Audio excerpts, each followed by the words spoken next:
perfect match. Chosen by science, but you had to marry them right this second. You would tell me, well, that sounds pretty whack. And I would add, you have 8 weeks to know if you really love them. You just got married at first sight. Jason and Aysha gonna tell you wrong from right. Are all these couples just disasters waiting to happen? Imagine if one of them could be a perfect match. Hello and welcome to a live edition of A Perfect Match. I'm Aysha, and on this here podcast, we talk about the show Married at First Sight. Usually, it's just a show that airs on Lifetime. You may catch it, you may not. If you don't catch it, you probably listen to us every week cover it, and we are just breaking it down for you. You don't even have to watch the episode, but today, we are talking about season 18, episode 15, which is an episode everyone should have watched. It is the best episode of the entire series. I have seen every single episode of Married at First Sight US. There's an Australia version and some other country versions. But I have seen every single episode, and no episode has made me watch it 3 times.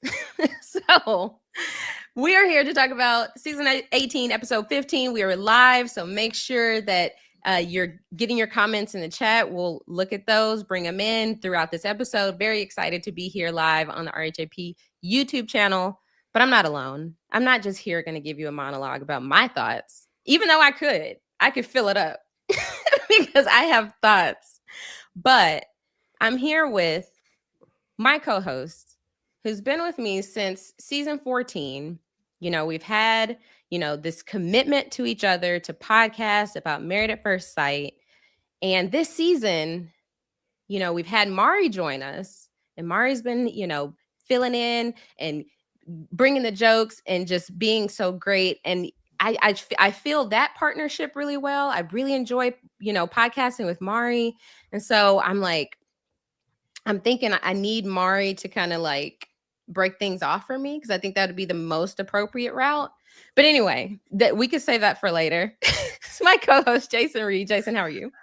Aysha, I gotta be honest, I wasn't sure if I was going to get introduced here. You said you're almost taking the episode all on your own, but we're here. Listen, you really ratcheted up the pub for this episode, the best episode in MAFS history.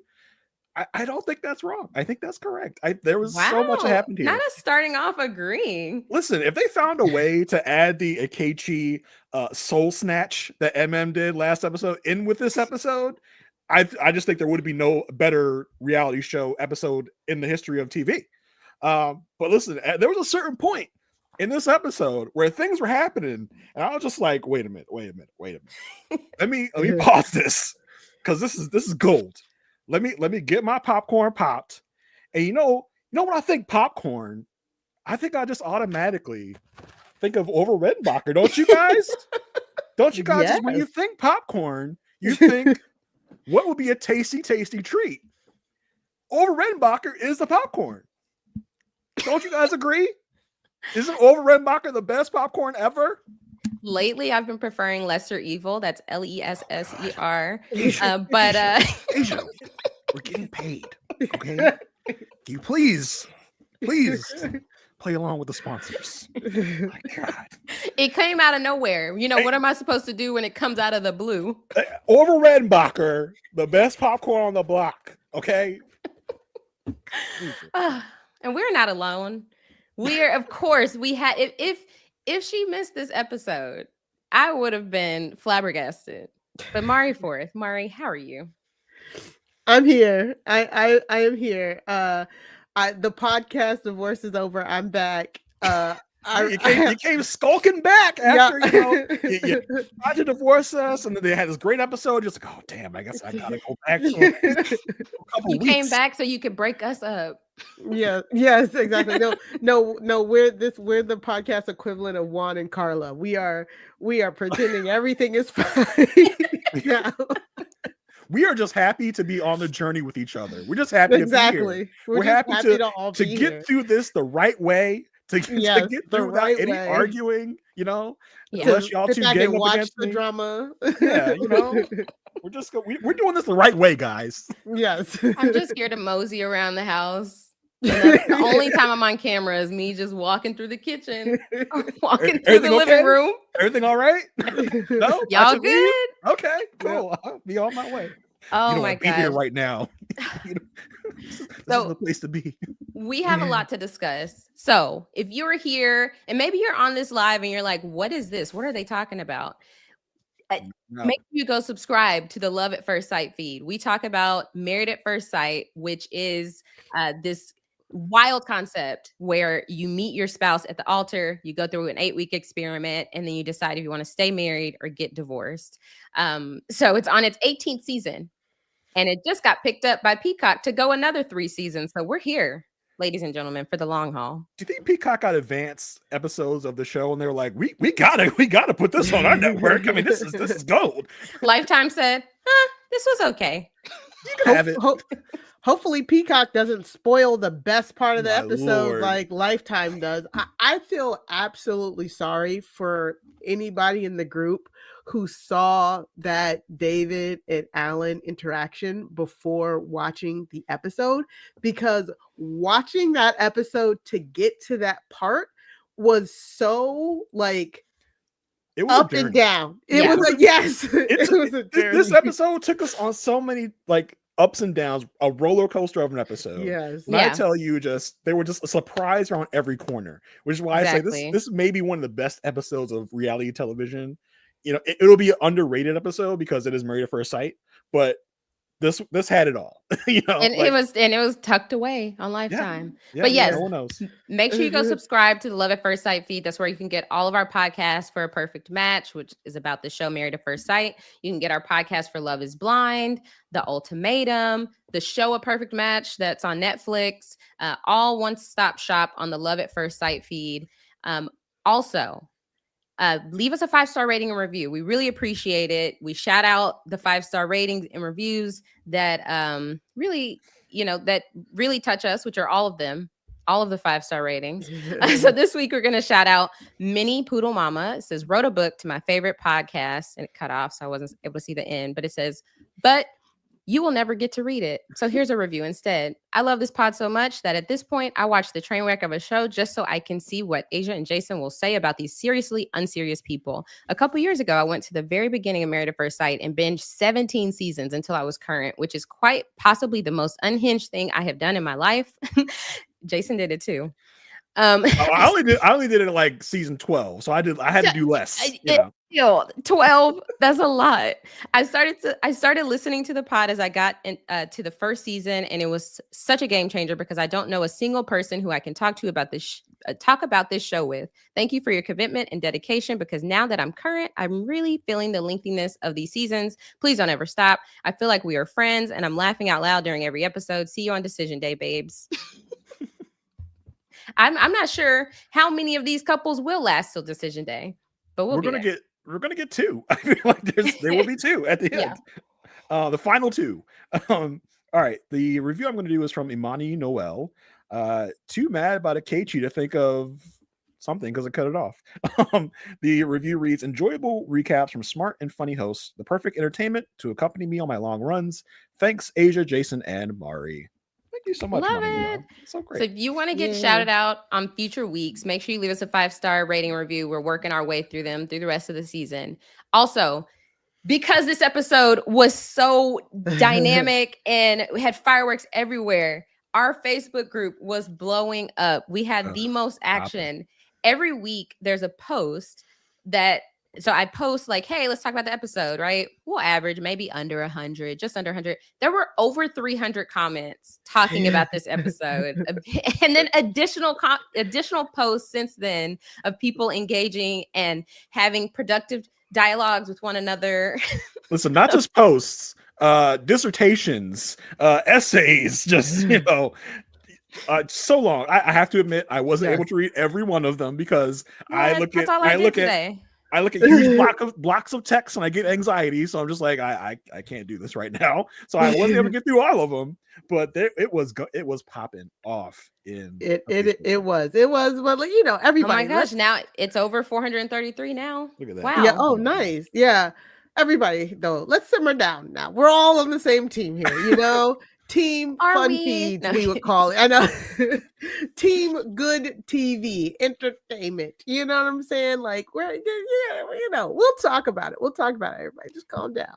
Well, speaking of teams, if you want to join the Facebook group this week, you can find us at A Perfect Match Podcast on Facebook.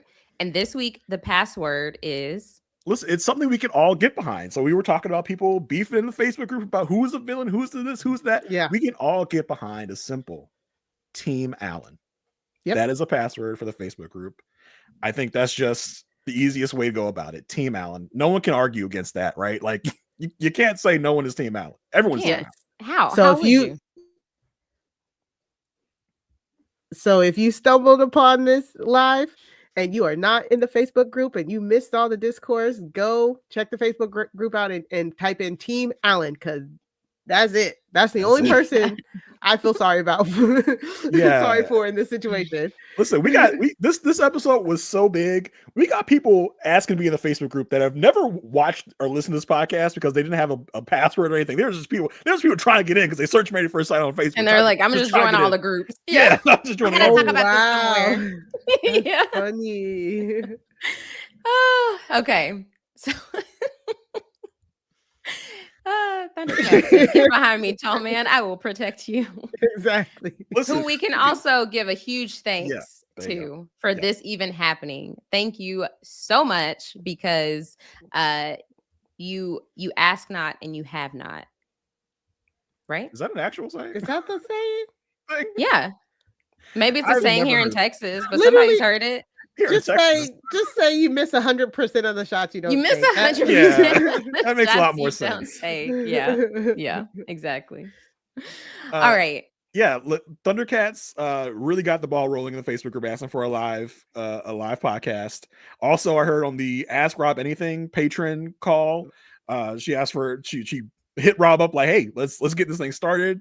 Also, Catherine in the patron group asking the same thing on that call. You know, sometimes I don't even know if Rob knows this podcast is a thing. So it's good to be reminded sometimes. Yeah. So thanks to those people for really. It's a joke. Yeah, it's a joke.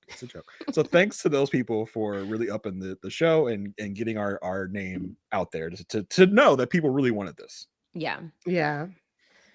So let's get started. We have an episode to discuss. So now usually we go, if this is your first time here, usually we talk about each couple.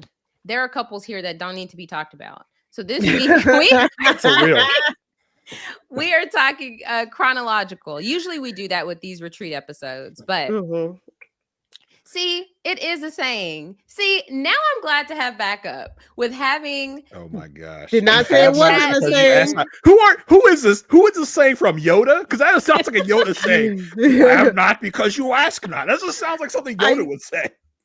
You know, whatever. Like Thank a proverb. I appreciate like you. I don't know it. You know, I didn't say it wasn't. I just said I never heard it. Mm-hmm. Never heard it in that way. I think I've heard that message. It's just the wording is a weird configuration.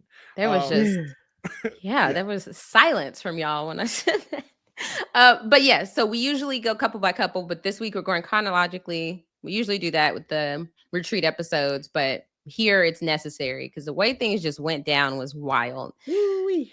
We started off this episode with on the heels of that dinner, right? So Madison, I'm gonna pack my stuff and leave, and she's like, Carla, I need one of your sound baths, because apparently she is just so stressed from this dinner that she had nothing to say about. Just from hearing other people argue, she's so stressed. It's emotionally draining on her. There's no other reason she's emotionally drained other than just hearing people have an argument. That's the only reason she's stressed right now and upset. Not because things were about to get revealed and she had to make sure that she intercepted that and threw the ball on the ground. But that's not the reason. Right. She's just upset because people are upset about things.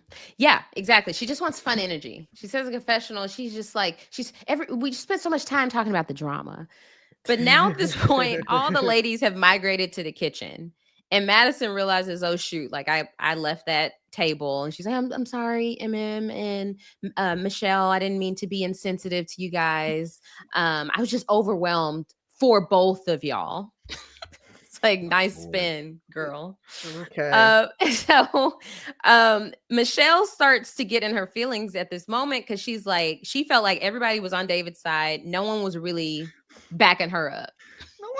No one's feeling sorry for me. I feel like everyone should just like be on my side, because I mean I know I was horrible, but that was like a month ago, guys. Like, don't you guys feel sorry for me now? Come on, please. And she's Please be on legit my tearing side. up. She is. She's upset.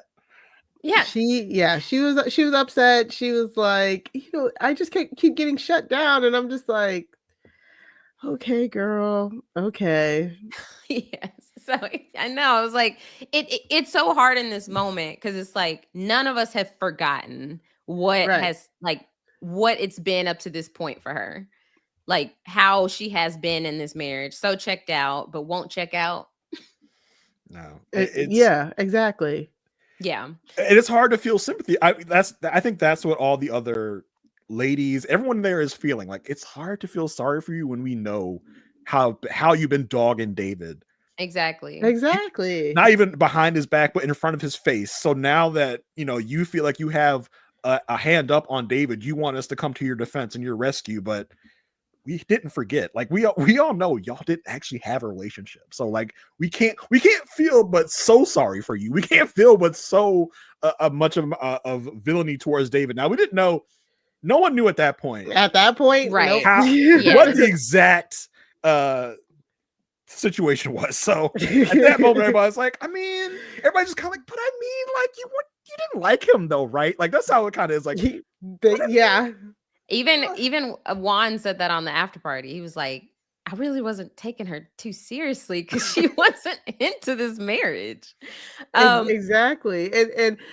And my thought process too for her was like, she's doing the tears, she's crying, and it's so funny because Camille said it on after party too. She's like, I was just just listening. Like, it was like they're all trying to get their excuses. They're like, well, it's not that we don't believe you. It's just we, yeah, okay. Camille's like, I kind of wanted to hear David's side. I mean, yeah, literally, Camille goes, yeah, I wanted to hear his rationale. Because David's got a side. He's got a rationale. Like, he has reasoning. You have to admit, Michelle. Carla also said in the kitchen, she's just like, oh, I didn't want to like interject. Like, that's y'all's conversation that y'all should be having. So I just didn't want to like butt in.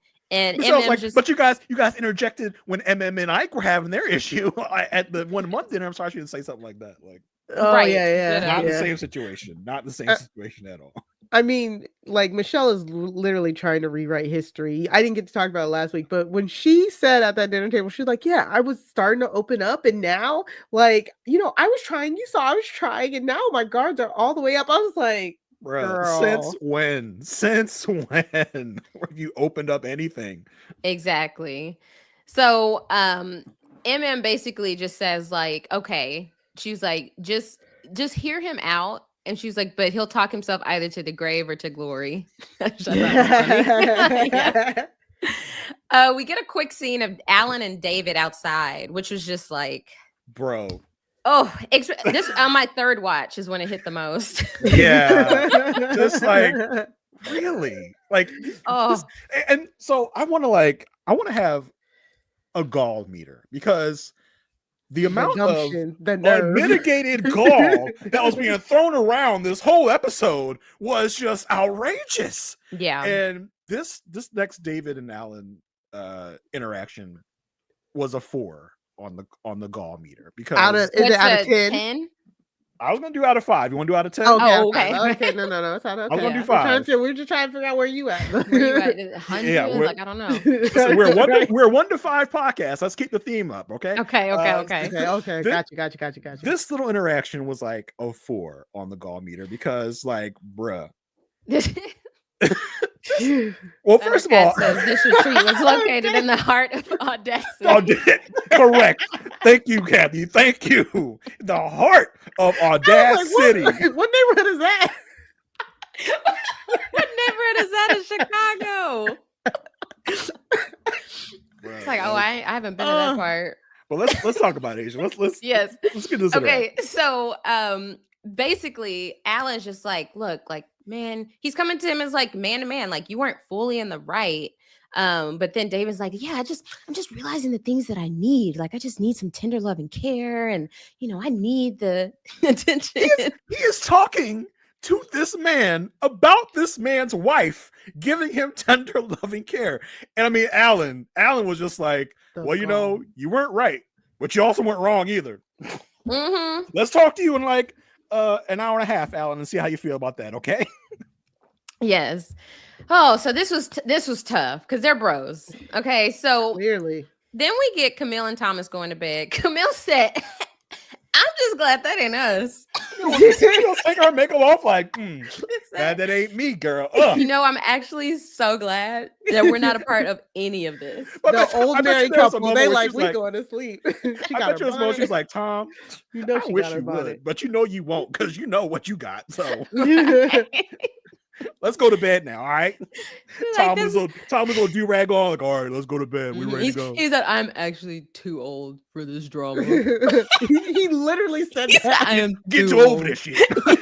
Which is appropriate. Like, yes, Tom, you are. And it's just so funny to see like the flip of the coin, like Akechi being like the same age. Mm-hmm. The same age. Oh my gosh. So Camille is thankful that she don't have to deal with this mess. Then, it was weird because we were still seeing Carla and Juan, but then it was like, oh wait, this is a commercial. Dude. They're waking up, they're in their room, and she's like, I really felt safe in this house. And he's like, yeah, like it's really cool how you can arm the house from your phone. Like you feel so safe. And she's like, yeah, we should really get ADT for our house. You live in an apartment. You're not allowed to get ADT in that stupid little apartment. And I'm sorry. When was the last time you went to an Airbnb and you downloaded an app to control the security? Right. Oh, right. How far we have fallen from, I don't even remember the name of the guy's rings. Something Allen rings. Oh yeah. James Avery? You thought it was James Avery. You thought it was Uncle Phil. James Allen. Yeah. I don't know. How far are you going for James Allen rings? And now we're selling security systems. Like what? It tells you the pit of hell that MAFS has been in. Glow Popper says that ADT combo was as genuine as the one between David and Michelle. Yes. Love exactly. It. Love it. Oh my God. Like, we should get it for our house. The house after decision day that he night said, y'all, like your house? Your house or my house? Because we're gonna be in two different houses, babe. It would have been hilarious if he's like, yeah, we should both get it. I'll see if I can give you a referral. It makes you realize. It makes you wonder, like, did they not approach Thomas and Camille? They said no. Juan and Carla, you have to add something to us, okay? Because you're not giving us nothing, so we're going to give you the ad, okay? Because these other couples are doing something for us. You are doing nothing. Right. You got nothing, so you get the ad, okay? You take that. Exactly. So then they do talk about, okay, they're gonna do pottery, and they just have like this fake conversation of him saying like, yeah, I really want to be focused on our bond, and she's like, yeah, we've been open and vulnerable, and I'm really glad we're on the same page. It's just all blah blah blah blah blah. But I felt like this was the first time, like this episode was just like, yeah, we're on the same page. We're both a no on decision day. Like we're just great friends. Both out of this. Like we're so good at doing this the right way, where we're not going to be together, but we're going to be civil. That's the problem, though. I believe that this is just what Carla wants. I think she is totally okay with this. Like, I think she would be content if they both said yes on decision day with how they've been, and he has already come to the conclusion that this is not what he wants, so he's just having a good time. Right, that's what I was thinking too. I was like, I really am wondering if Carla has given it up. Vanessa J says friendship at first sight. Absolutely. Correct. Yeah, like they don't hate each other. But I do feel like they are on the same page. I think Carla might be agreeing, like, yeah, we'll just be friends. you know, but I think Mhm. I do think they are on the same page. I do wonder if there's been a conversation just off camera, just being like, yes, listen, yes, like, Yeah. you know where this is going. No worries. Right. So yeah. let's just keep it cute, keep it friendly, and we'll just skate on by to decision day. We'll both say no, and we'll go. Well, you know, we'll go our separate ways. We'll be friends, like, but I don't want to like live with you and experience all your kooky lifestyle. But we'll be friends. Like, I Right. wonder if there was some like conversation in that regard. Maybe. Yeah, Because I think things are so. going too I think smoothly. so. Exactly. There's Like, no friction. I think it's one of those things where it's like where they're both like, yeah, so we definitely decided what we're gonna do. Like, yeah, and it's like if you let's say it at the same time, and Carla's like, friendship, you know what I'm saying? Yeah, just friends. That's it. That's totally what I was gonna say. Exactly. I think it's just at that point it's like, okay, And then married to our friendship. Right. We are saying yes to companionship. to saying no. But him not doing the ghost moment, he doesn't love her. He doesn't love her. Like, yeah, totally. Juan not doing the ghost moment, or like, I was like, okay, this is the moment, Juan. If you ever want to spark anything, you get behind her on that pottery wheel and you crank out those ashtrays and bowls. You're holding her hands, but no, he did it like he was a father showing his daughter. No, he did it like he was the actual instructor. Yeah, Juan will never pass up a moment to mansplain to Carla. Like he never does. Like, let me show you how to do this. Like I got this, and then had the nerve to have sexual innuendo in this and not even realize it, and not even like.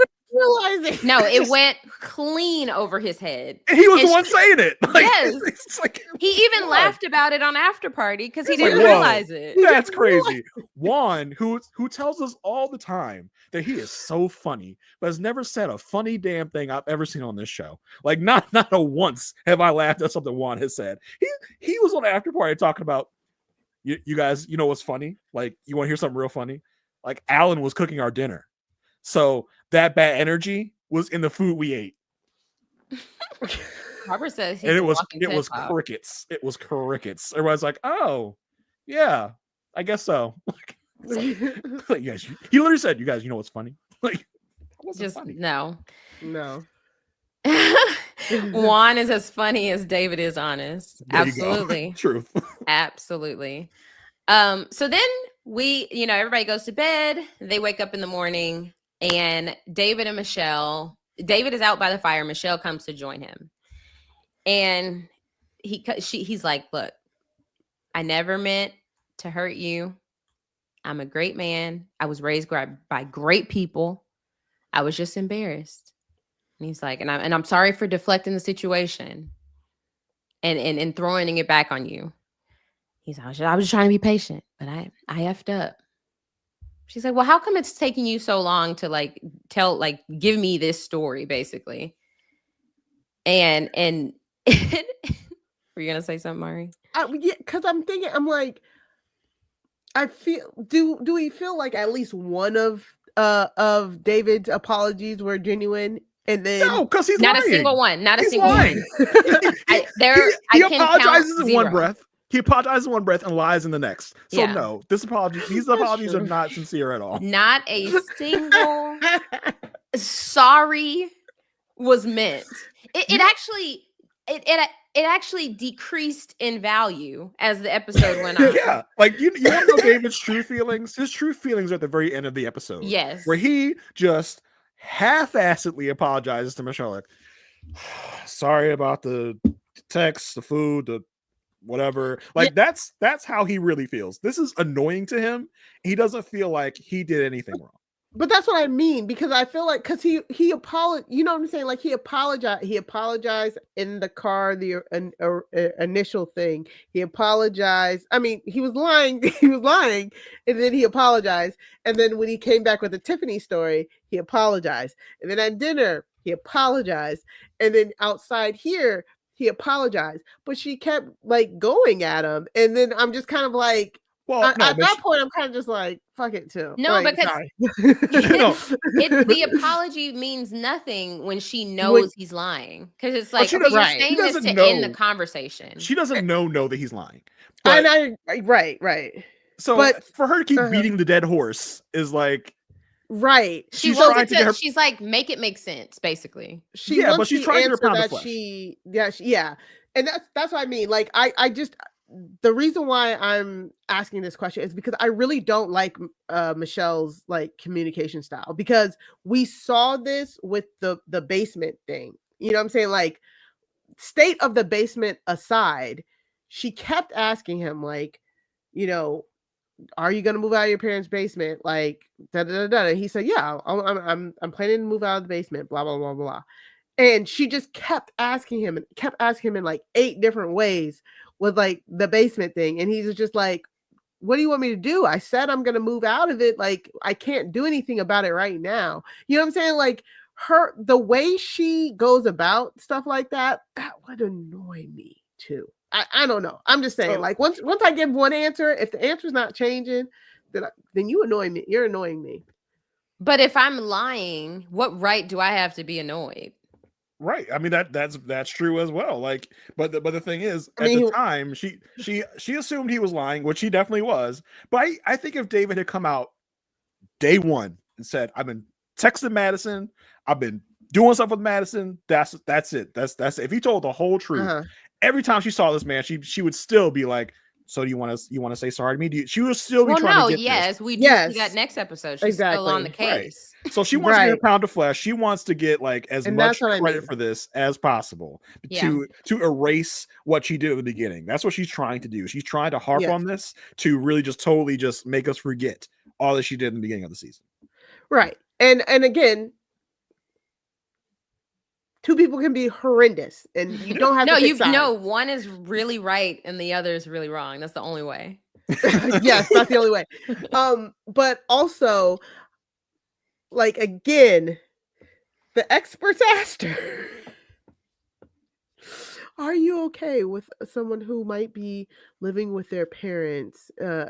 Like, I will never forget that. I don't care. I'm sorry. I'm okay. All right. Continue. So we're outside with David and Michelle. She's like, why do you keep like saying why you keep playing in my face? Right. That's basically what she's saying. Why do you keep saying that you messed up because of how I was acting? He's like, look, I came here looking for my ride or die. Hint from later. Keep note. Not hint. Yep. Put a pin in it. He came here looking for his ride or die. She's just like, why do you keep blaming me, basically? And he's like, look, I just didn't realize all these things that I needed affection, and like, and that's why I keep apologizing. She's like, well, why are you trying to flip the narrative? And so he basically reveals that's what she cares about. She cares about the narrative. That is that's her main thing. He's like, your story keeps changing. And he says he finally reveals that he never did think that she was trying. She's like, okay, you've lied to me so many times. Like, your word doesn't mean anything. Like, how am I supposed to believe you? He's like, yeah. Well, he was like, oh, I was texting Tiffany for a week and a half. And I wasn't getting what I needed back home in my marriage. That's the first of maybe 20 times we heard that this episode. Yep. And he's like, but look, if you don't believe me, it's on you.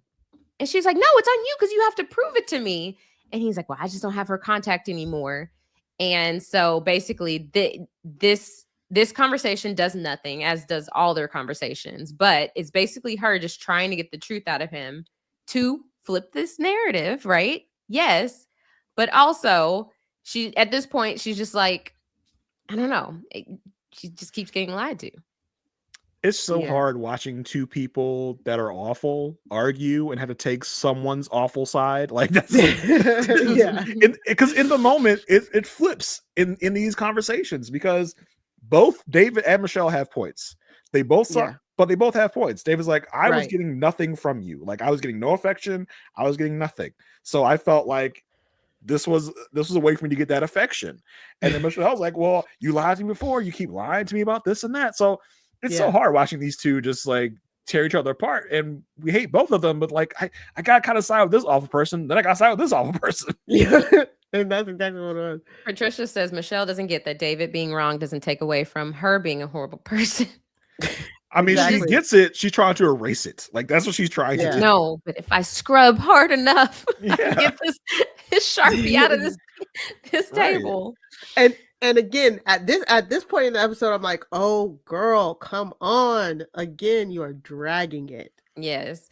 So now we get Michelle up into the room, and she's up in a bedroom with MM and Camille.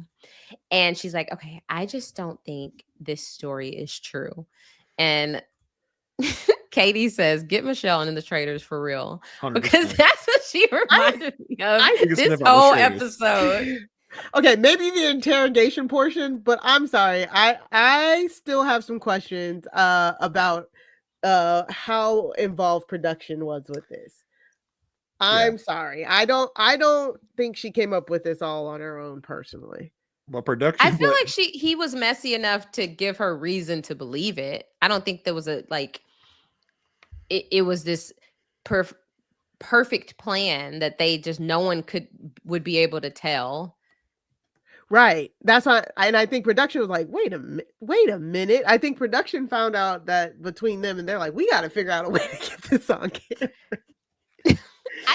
They did to Michelle what Michelle does to Allan later. Like, don't you think it's weird they work out all the time? That's what I'm saying. Thank you, Jason. I feel like it's very Survivor, Aysha, very Big Brother. The producers asking you poignant questions to the point where you're like, wait a minute.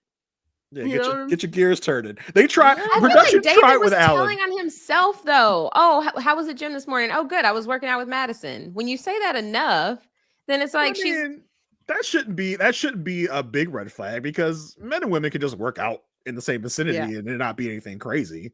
Like I don't think that should have really tripped alarms for Michelle. I do think. Well, I don't think she started being Nancy Drew until the text.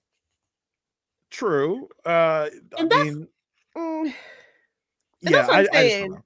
Because originally in the car, when he first told that stupid story, she was like, okay, sure. And then she was like, okay. And then she comes back and she's like, wait a minute. And then she starts digging into it. And then all of a sudden she's like, oh, what about Madison? Like, I don't know. She goes on a walk. Aysha, you know what that is. and goes to a confessional, and then she comes back like, I've been thinking. I've been thinking some things that somebody whispered in my ear when I was doing a confessional. So I got some other questions for you now. I mean, so Sarah Miller says production compared the living room cameras in the times Madison and David were coming home. Yeah. I think that's definitely true. I think they knew about this before it happened. Yeah. Listen, these producers ain't dumb. These producers are not dumb. There's a reason that producer Jay came into that room and was like, we gonna talk about the blatant producer manipulation. Any truth to this? Whispering as if no one could hear him, knowing full well that they were all mic'd and they could hear them. Is there any truth to this? If you whisper, the mics won't pick it up. You can tell me the truth here. Oh my gosh. Okay, so we see you, Jay. We know what you're doing. Michelle is upstairs with MM and Camille. And she's like, look, I just don't believe it. I think it's Madison. And then MM looks at Camille like, because she already knows that Michelle is suspecting this. Where is Carla in all this? Because we had a couple of scenes where Michelle's hanging out with MM and Camille. Like, is Carla not like one of the girls? Like, what's going on? Like, I don't know what Carla was on this episode. Yeah, I mean, Carla was on something this episode. Yes, just saying exactly. That. Oh, that's my point. Okay.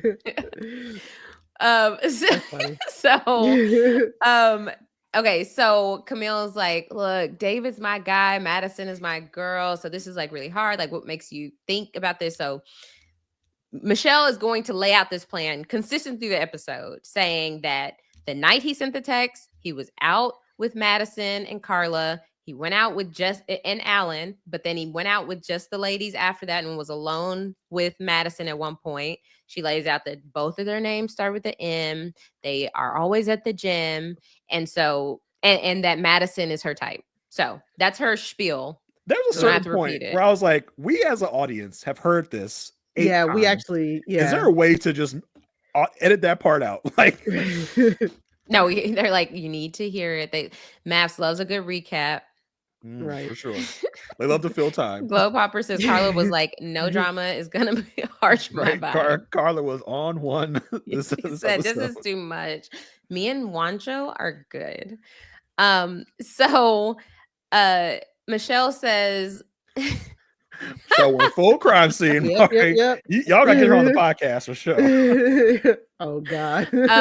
What are some other cases that Michelle could investigate? Some cold cases, Mari. Like give us some good ones. Yeah, because like she's clearly not working on her marriage. So yeah, she has plenty of time. Maybe she can solve the Zodiac killer case, Let's really find out what happened with OJ. Come on. Yeah. Yeah. So Michelle's like, look, last night, who was the one to leave the table first? Madison. And she's like, look, I just don't want to look dumb if I'm wrong. And Camille's like, ask Madison. And Emma was like, no, you should start with him. And I've had this conversation with David 3 times already, and he's still lying. I've been talking to him. He's been lying to me. What are you talking about? That's true. And so Michelle's like, whether Madison feels any way about him, I know that he has feelings for her. Like he has to have feelings for her. And Camille's like, I'm gonna need another drink. Yeah. Camille's like, I don't want to actually, this is a lot. Said, y'all doing too much for me. Me and Tom are good. He's like, me and Camille are good. Yeah. He didn't talk enough this episode. So I like how as Michelle goes and has her one-on-ones and talks with everybody, and she uses all her canned comments, like Jason said, at this point we've heard it so many times, but I'm just spiraling. Girl, you are not spiraling, because we clearly see what spiraling looks like. Listen, later. Forget traitors. Put her on Survivor, because she is good at getting allies to come to her side. Like, if you really think about it. I mean, no. She got Allan pretty easily. I mean, but when the other party is so wrong, I know, that's not hard. I still think traitors is the way to go for her if she's going anywhere. But I'm just saying, let's or the mole. She could catch the mole. Like she could be the person that is leading the charge on people on traitors, and it's the wrong people. Yeah. But I say that to say, because I'm like.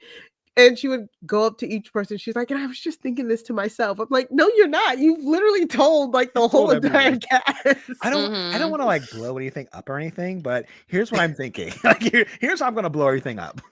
A lot of people are saying she should go on Big Brother. No, I think she would. Don't ruin my show. Don't ruin my summertime show, please. There we go. We found it. House of Villains. Hey, she would never. She would never. She'd be like, "What? I'm not a villain." Villain? Don't you think, David? Let me lay it out for you. We both both have a name that starts with an M. I feel like if I explain, you'll get it. You'll understand. So Madison and Allan, they're gonna go on a date. They're going to go-kart racing. And this was very eye-opening. And this was kind of what made me say, should I go back and watch the first 14 episodes to realize when this started? Because Madison, this is what I noticed on my third watch. Madison just is so clearly checked out through this date. So they're go-karting. Okay. Madison is literally cheating on this man.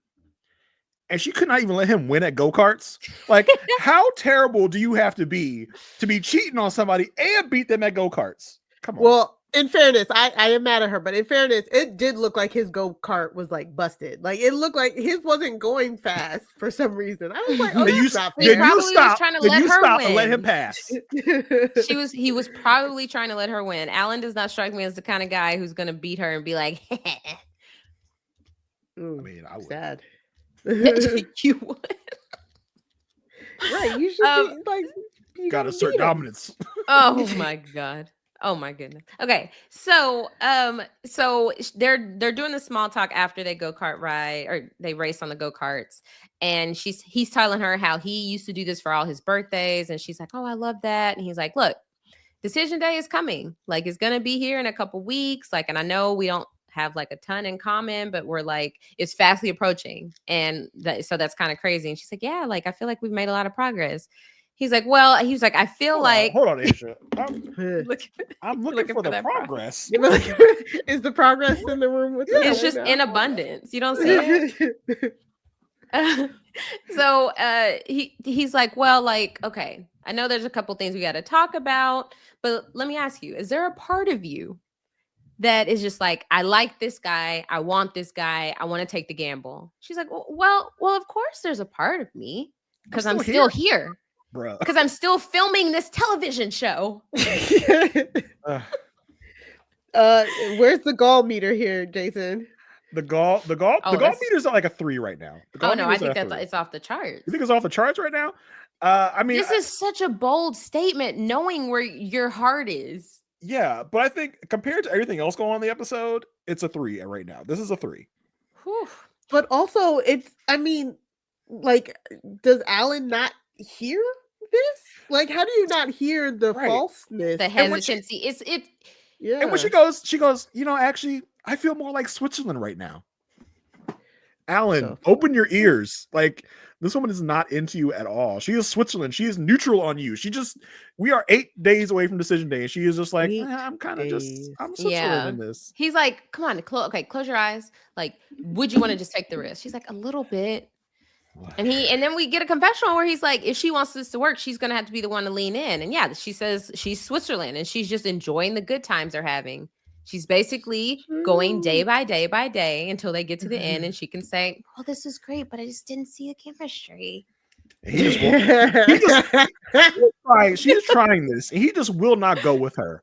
Like, Allan, I'm trying to like convey to you without saying it that we are not going anywhere. Why don't you get this? I feel so bad for Allan because he's trying so hard. And Madison's just like, I'm trying to be right down the line with you, Allan, but you are just like, you are not with me here. I don't want to say it in these certain words that I'm not into you, that I don't want to be married to you, but you just keep pushing up on me. I can't do this with you.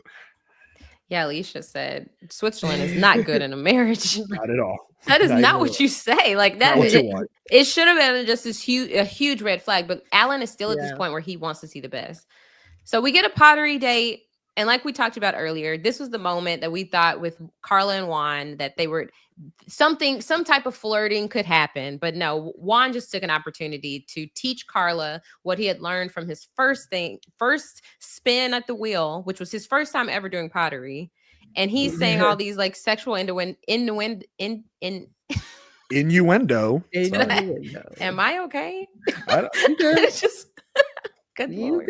And so he's saying these things and she's like bouncing off of him. He doesn't notice. It's just completely going over his head. And so she's just like, you're such a natural. She's like, are you going to pull it out? And he just wasn't catching on. He's like, you want me to go deeper? And then when they showed it on Afterbar, he was just like, I didn't realize this was that funny. Isn't that crazy? I didn't know I was doing that. Right. Where is that man's head at? Like, I don't know. Not here. In the clouds. Not here. Yeah. So then we get Madison in the kitchen. David comes down. Good morning. How are you? She's like, oh, tensions are so high. And she's laughing harder than we've seen her laugh in 6 weeks. And she's like, you need a shot. And then they take a shot together in the kitchen. First thing in the morning. This is a 5 on the gall meter because y'all should not be anywhere near each other. They are so cavalier that they are just like, hey, nobody got any lead on us, baby. We are all good. Like, you want a drink? Let's do this. Like, y'all should be avoiding each other. They're like, they're filming us, but why would they show this? We're not doing anything. David's basically avoiding eye contact. They needed that shot. They needed that shot. T. Fran said party girl. She was trying to fight the party girl allegations. She gave up. She was doing a good job. During the game later, she was drinking from the bottle. Okay. So we did get a scene with Camille and Thomas talking about the future and being parents. And basically the gist is she's ready in a couple years. He's a little fearful. He's like, you're shaping an entire human and you're affecting how they will be in the future. And so that scares him, but they'll work it out. Camille and Tom are great. They want kids. Next.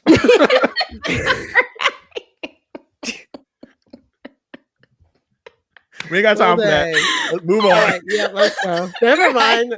My sage advice, parenthood advice is, we don't need to talk about that. Mari, you're in the thick of that right now. Yeah, nope. Jason's right. Let's not waste Next. any time.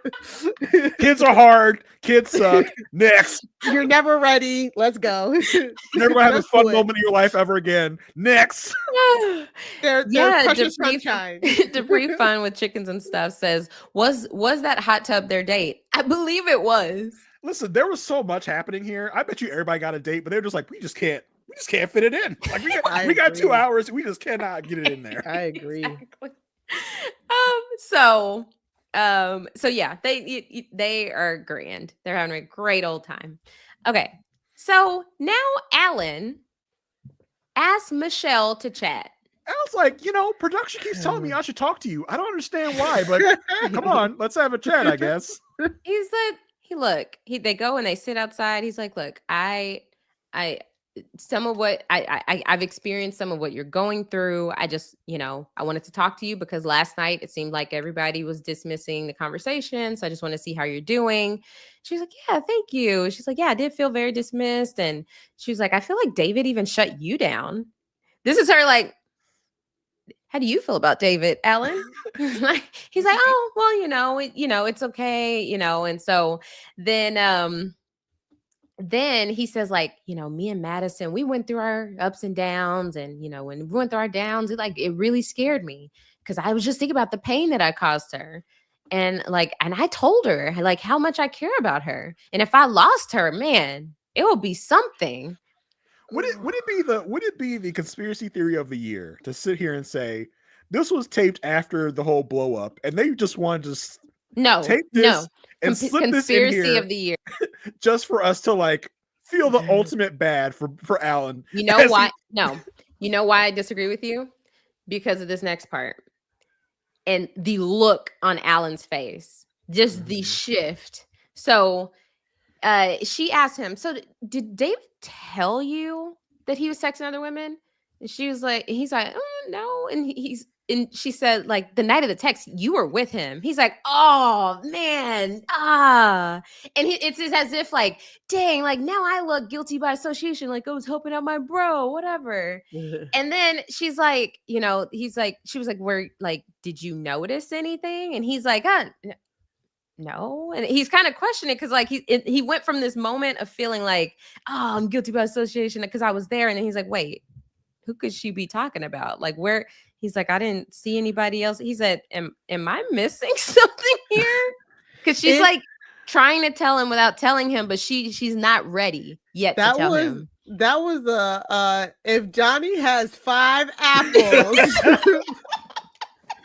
Like, come on, Allan. Well, I'm not mad at Allan because poor sweet baby Angel. He was so innocent. So innocent. Michelle's over here like in her hard hints, and I'm just like, girl.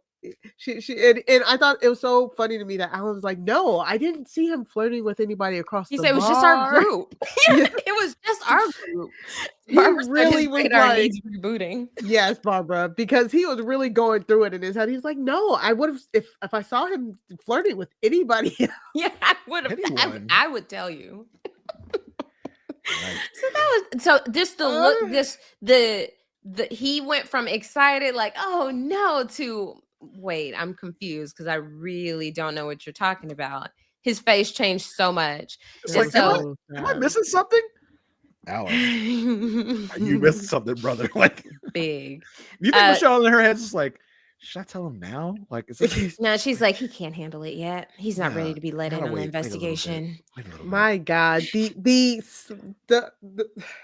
smile on her face that she had to literally pull back throughout the whole entire episode. I was just like, she's like,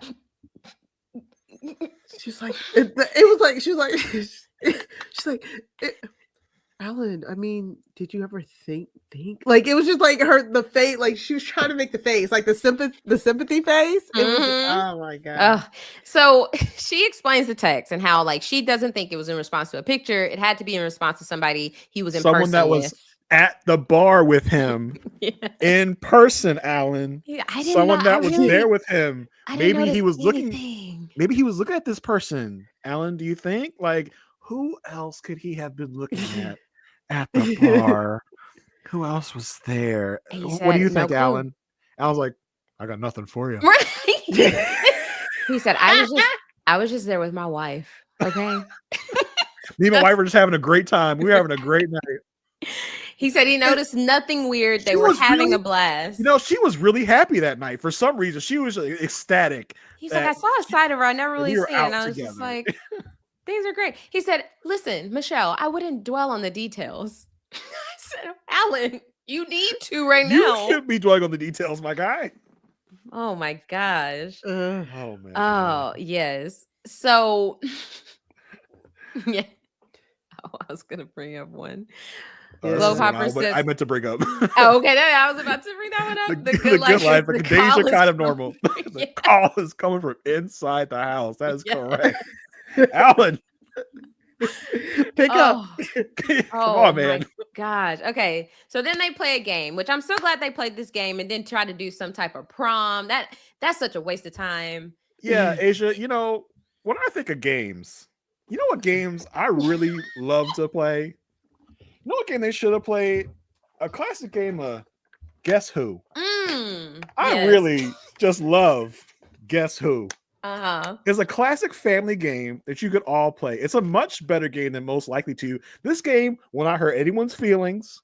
This game when I have you asking nasty sex questions, this game is a wholesome family game that the whole family can play. I'm sure that Yeah. you two agree with me, right? Right? Yeah. Yes. Yeah. I'm gonna buy it today. Yeah. Thank you for the cooperation. This time. Yes. He'd be like, okay, is your person blonde? Is your person mean? Okay, not that blonde, the other blonde.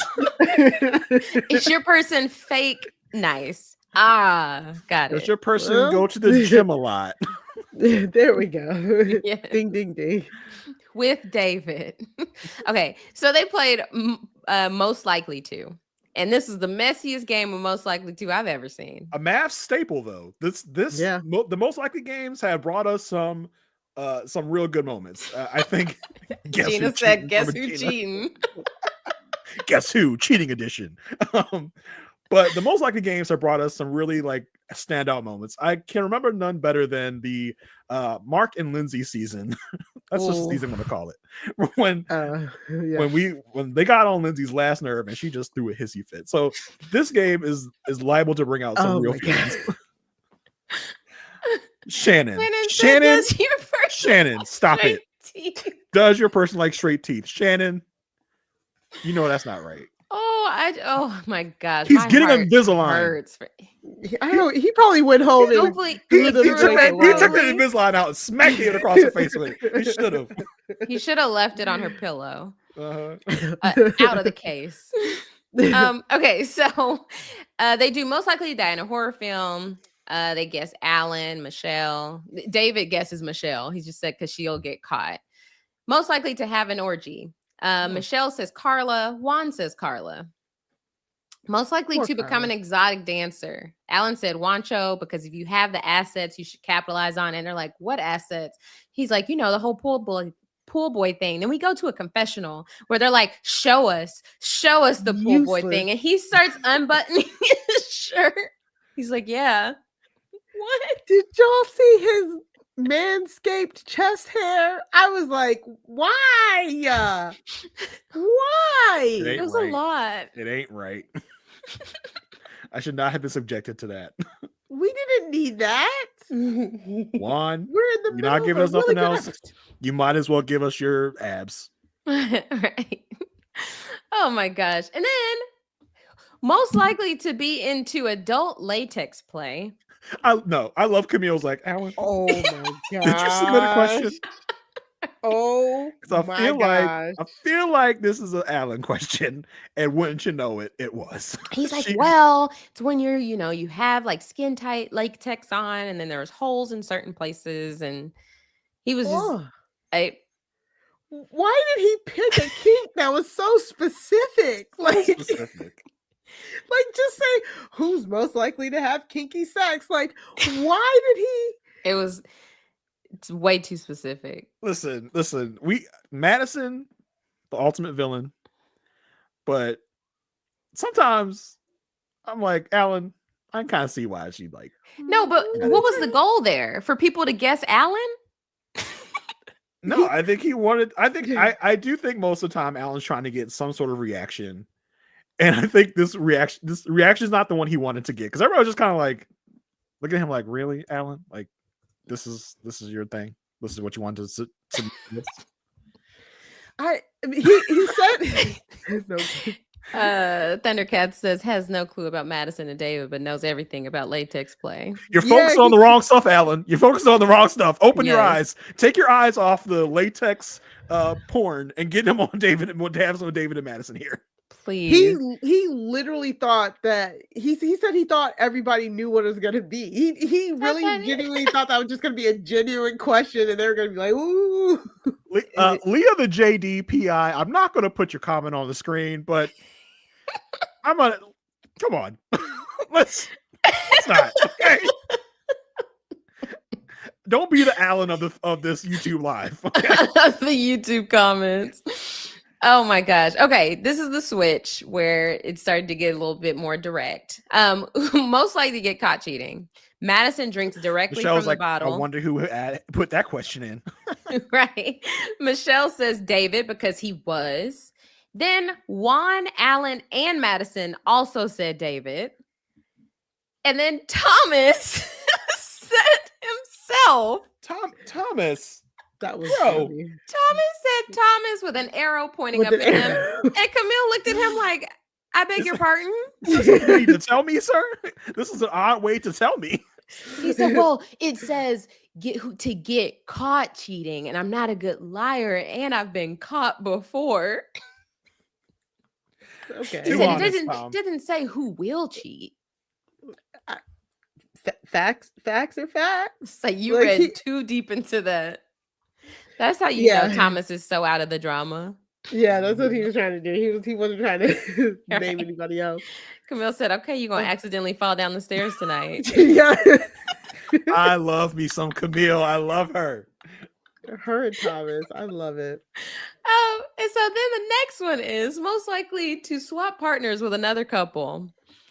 Allan and Madison say MM. They're like, Alan's like, because you don't have a partner. Then Juan says Madison.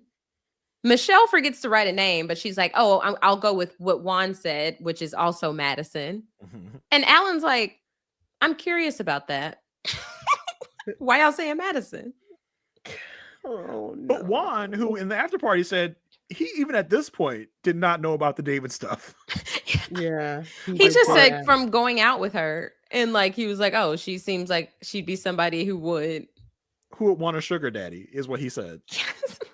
Like, Madison, why were you not all up in Juan's ass after you in Alan's ass the other day for calling you a party girl? Because he said it too. Like Juan said it. Allan at least like tried to put the spin on it, the transactional spin. Yeah.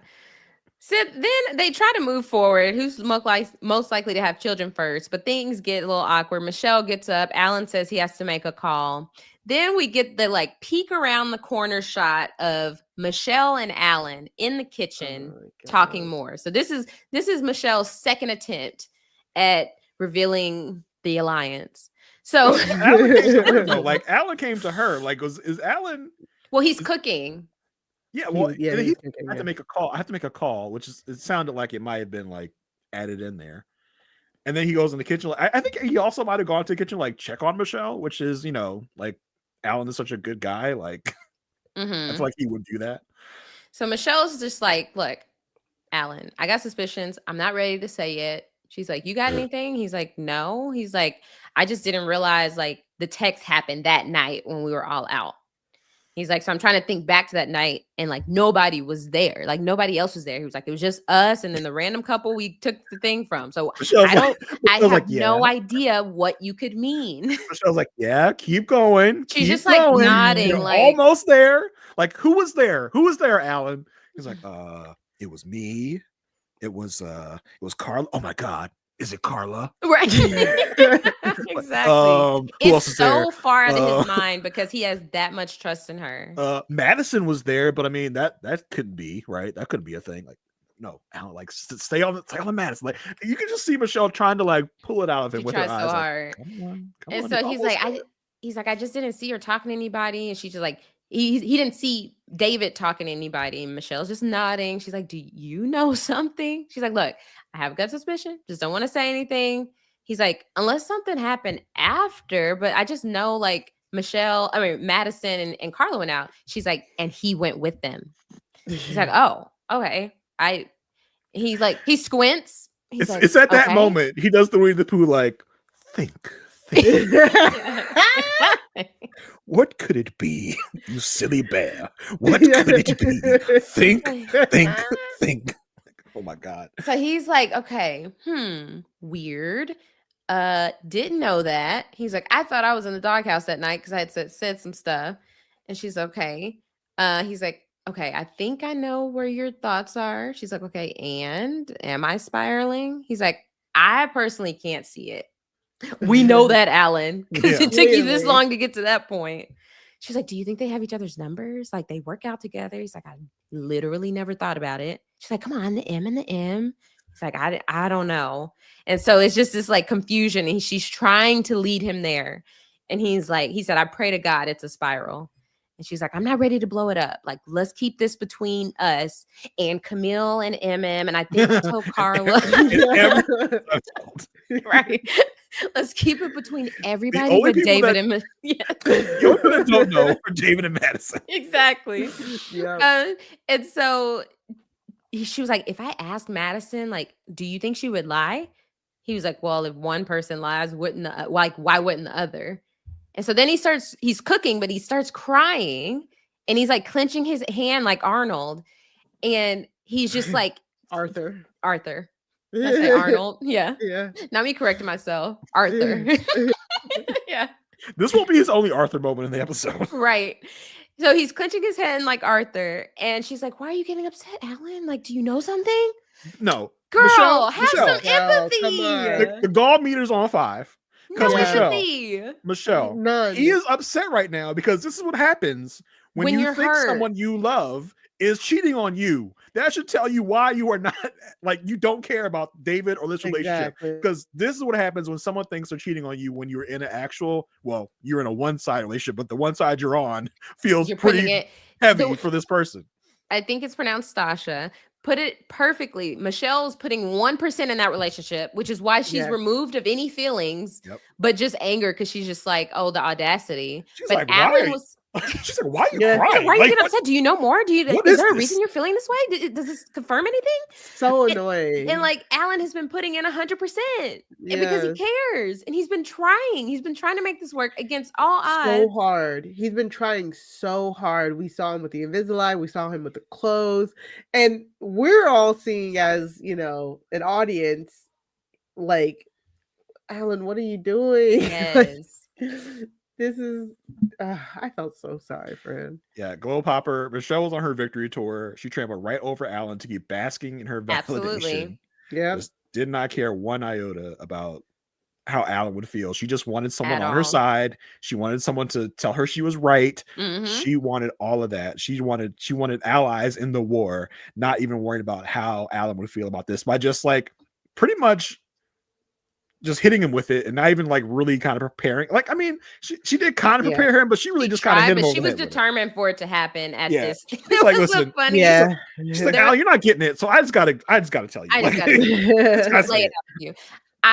There was the funniest thing on Facebook. One of the Facebook posts, I should have remembered the name, but was like, like, was this the best time to do this? Somebody was like, no, the retreat was the perfect time to do this. Everyone in one place. Yes. And so, the moment Michelle reacted this way, I knew that she had lost the plot, because this man is hurting. He is finding out that all this stuff that he has been trying to invest is for nothing, because you are suspecting now that something is going on with Allan and Madison, or with David and Madison. Oh, yeah. And so he's hurt, and she's like, oh, are you upset because you know something? And it's just like, girl, eager beaver, calm down. So he was just like, she's asking him like why he's getting upset. He's just like, he just knows where they're at. Like, he's put so much trust in her, and he's like, it's disgusting. And he was like, in his heart of hearts, he did not know anything. And he's like, he is going to flip his shit if that is the case. Why do you whisper that? My mom's watching. Mama Welch, she says way worse stuff. No, pre-show and post-show. So I'm telling you, you gotta be careful in this live, Asia. We can't edit out your racial slurs and your curse words. Oh no, we can't do this on the live. Jason, you cannot get this podcast canceled, please. Oh my gosh. Jared says Aysha's mixing up Madison and Michelle more than David does. And that's how now I get it, right? Like it is hard. Eminem. So Michelle asked Madison for a talk. This is her first talk of like 3 with Madison this episode. So she's like, basically, she's like, hey, you know what's going on with me and David. I don't think that the Tiffany is a thing. I don't think that there was a photo. And I feel like it was an in real life situation. She's like, was that message for you? Madison goes, I don't think so. It shouldn't have been. Blinks. So many blinks. And another thing she's doing that's making me like, it's a tell in her line is these random coughs. Oh, the coughs. I was going to say the laughing. Yes. Her laughing. What? Like, she has been laughing. You want to see my phone? I haven't even said anything about your phone yet. I got it all ready for you because I knew this was coming. It's so funny because to me, I was just like, I don't know. I was just like, I don't know how I would have reacted if you're like asking me if my man sent a text message to you like that Camille never said, got. Like Camille said on After Party. Camille said she would have been offended that you're even asking her that, because what are you talking about? Yeah, people were talking about this and they were like, they were kind of intimating that they would have outright like slapped Michelle if this was not right. Like that should have been her reaction. Like, how dare you? Bam! Like, how dare you accuse me of this? I think if it wasn't her, it would have been like, why would you even think that? Like, that is the most ridiculous. It should seem absurd. I think it's my true crime background, where it's like people deal with things differently, like lying or no. It's like you can't go off of how you think somebody's going to react, unless somebody suggested those, like somebody they said Michelle should have asked Camille that first to get a baseline. Yes, I said that last week. Like you said that, yes. Yeah. And then go ask Madison, because Yeah, Corey Manglo says Madison was weirdly flattered. Like, you know, like weirdly flattered. That's funny. You think he was trying to flirt with me? Really? Do you really think that? Like, that's funny. Do you think does he talk about me often? Yeah. So Michelle, rightfully so, was like, "Wait, you don't think so? It shouldn't have been. You mean it wasn't? Like, what do you mean? What do you mean by that?" She's like, "No, it definitely wasn't meant for me."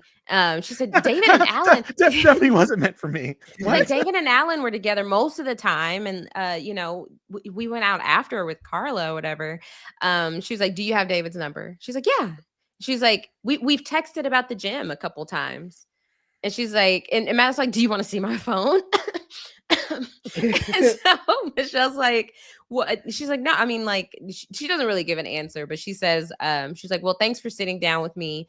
But she still feels like it's very suspicious. Yeah. Michelle does briefly catch up Camille and MM because they need to be brought in on this. And MM was like, you still have to talk to David. Yeah. MM, like, come on. Right. Madison does go to check on Allan at this point. This is Allan coming off the heels of crying, suspecting this, right? And so she goes to check on Allan. He's just on his phone. He's, I'll be done in a few minutes. I just need a minute. And so she's like, okay. So she walks out. She walks. I think the look on her face is like, oh crap, oh crap, Yeah. oh crap. Yeah. Like, Exactly. Yep. Yeah. So yeah. In that confessional, Alan has like, yeah, like Michelle has planted a seed, and it is growing at a record Mhm. rate, and like, you can see it on his face, and he's just like, he's giving her like the silent treatment. He's just like, I'm like really thinking and processing right now. Like, like I don't want to go off on her yeah, just yet. Yep. boy, yeah. So I could we be wrong. pick things up later. It seems like it to be a little later that night. Juan and Carla having a fireside chat. Juan is serenading Carla, and Nope. Juan, how could you not want to stay with Carla, someone who humors you and tells you your dumbass songs are actually good? Yeah. Why would you throw all that away? I mean, come on. And Juan is just like, Juan is in his own whole world in this whole retreat. He just has no idea what's going on. It's so weird. But I was like, this was the most. This was a transition scene if I've ever seen one. totally. So let's They have go ahead and give us nothing. give us nothing. They pretty much say again, like, I really appreciate you doing this with me. Like, this has been so much fun. Like, it's gonna be a shame when it's over in 8 days. Like, because you are really a fun gal. That's basically what this was.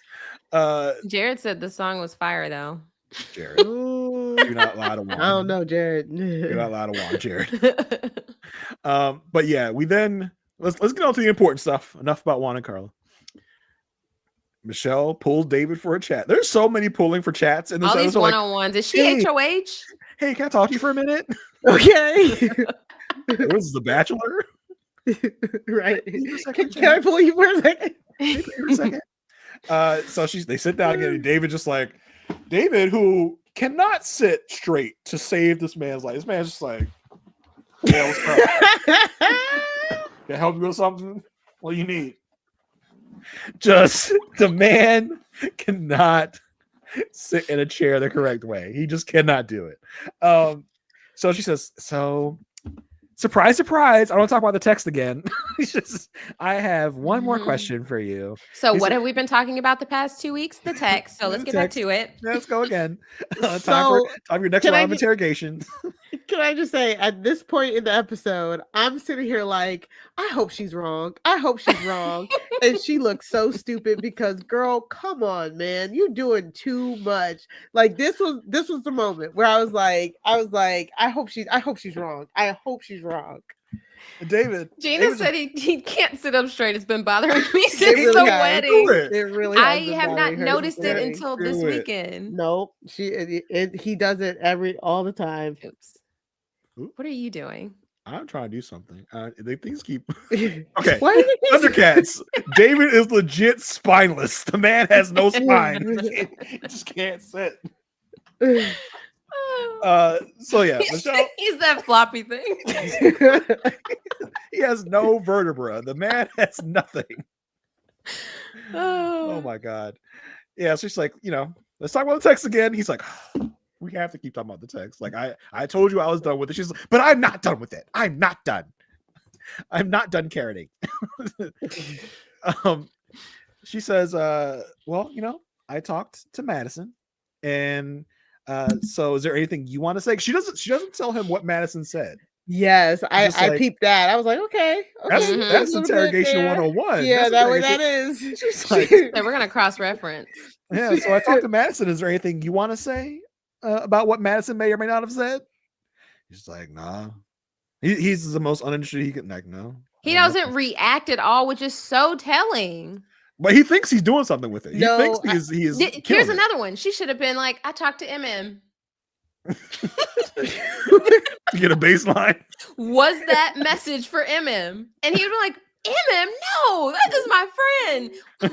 Was that message for Madison? No. Again, at this point, I think David is over it. Can I just say, no, maybe I'll say it when we get to the Madison part. I can't deal with people like Michelle, so I would have been went off on her. I am riding for Michelle today. Okay, Michelle is my hero in this episode. She made this episode happen. She made it happen. She is the catalyst. She is a driving force. So she says, "Is there anything you want to say about me asking Madison if it was?" I would be over it.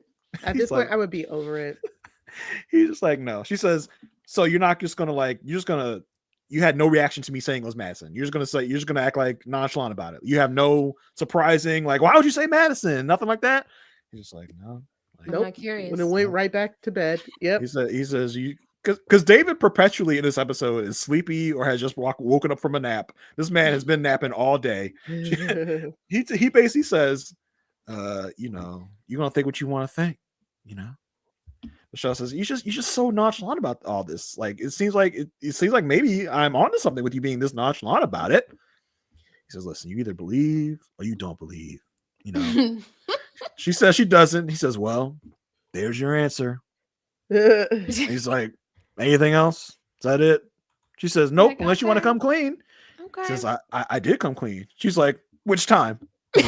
He says, every time. She says, Michelle's the queen of the Okay. I'll Okay, put that then. in my notes. He gets up, starts walking away. He's like, I'm just gonna go back and watch baseball. Yep. and just leaves her sitting there pouting. Yeah, and I think David's like, why? We do not. You don't love me. This is not for love. It's not a love connection. Like, I would be so over it. I'm sorry. But I would be listen, so over it. but that's my thing. Cheating aside, I'd be so over it. Cheating aside, look, Thundercat says, right, you're the cheater and liar, but you're over it. That's wild. Of course. Yeah, no, listen, because I don't David like wouldn't you. even have to I don't like you. He doesn't have to go through this if he had said that. He wouldn't be going through this if he had just admitted, Michelle, I'm not into this. This all could have been avoided so easily. Yes. But we're also happy it isn't. Okay. Yeah, we're also happy that they made these mistakes and have kept up with the dumbass lies, because or else we wouldn't have got this. Yeah. Let me just say this as well, right? Let me just say this as well. While we're on this topic, right? Y'all all come at me because I love the mess. I do this, I do that. Oh, Jason doesn't like love. Now, we're doing a live right now. We have 374 people because of Camille and Thomas podcast. in that hot tub scene. Clearly, because of the hot tub. For Juan and Carla's friendship bond. We have 381 people on this podcast right now watching us live. We are live because this is one of the best episodes of MAFS in MAFS history. So don't come at me talking about Jason doesn't like love. This pays the bills, right?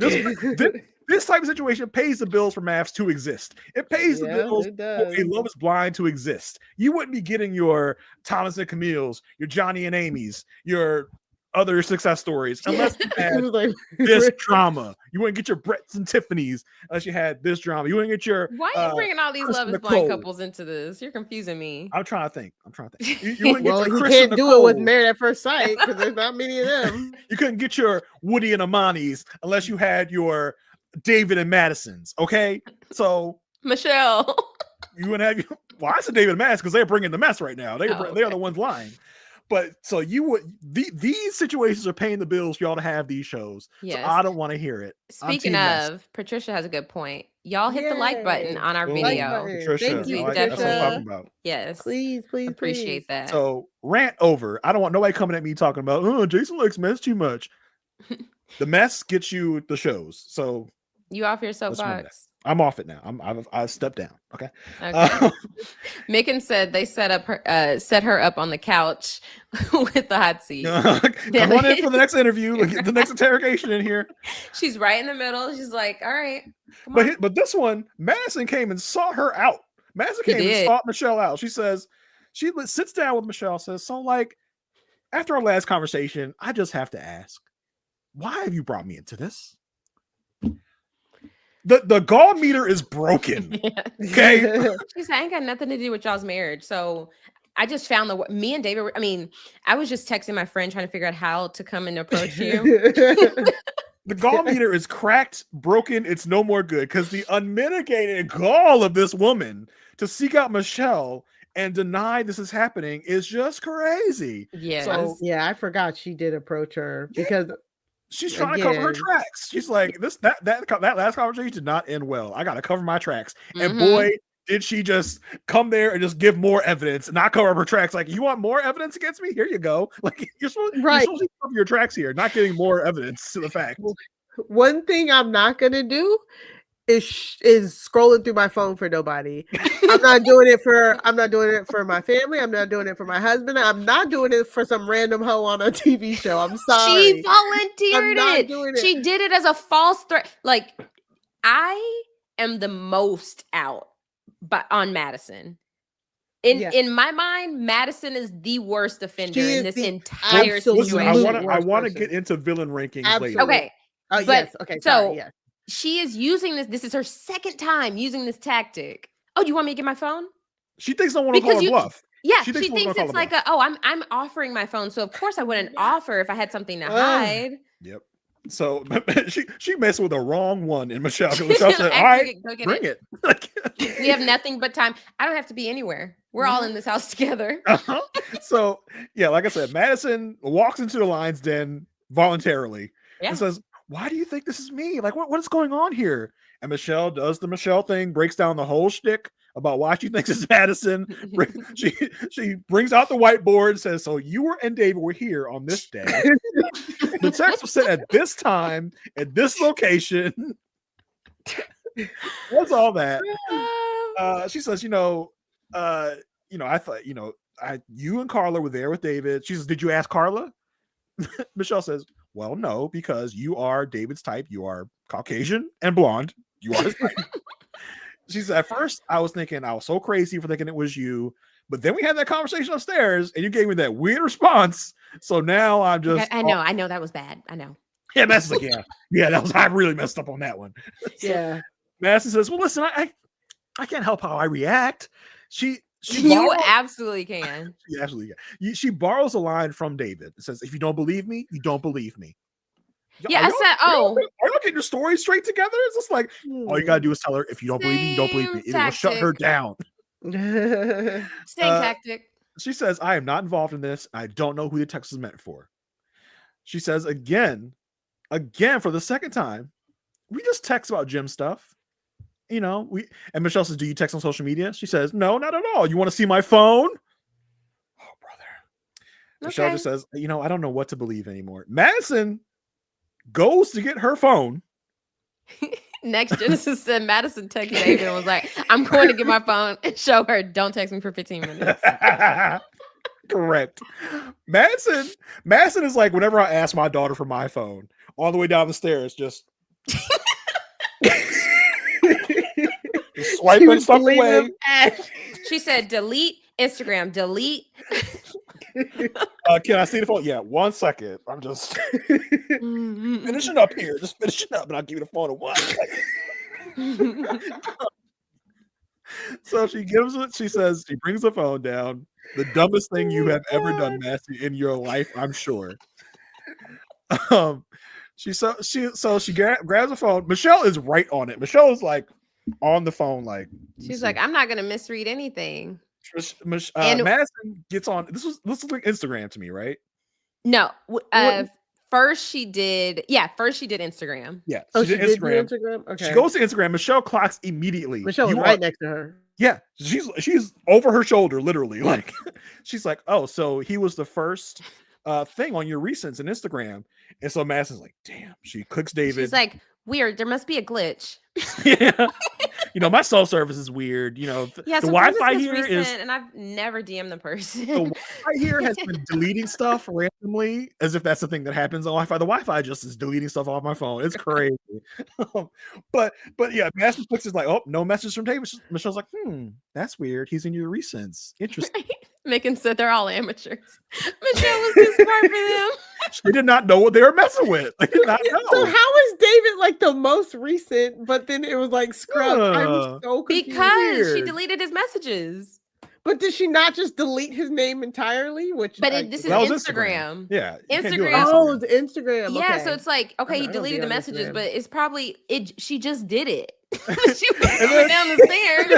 Instagram's not like, whoa, let's get him out your recents. So Michelle says, "Well, while we're at it, while we're going down this terrible road, show me your messages." So She willingly, I'm taking showing over. anybody She- all of that.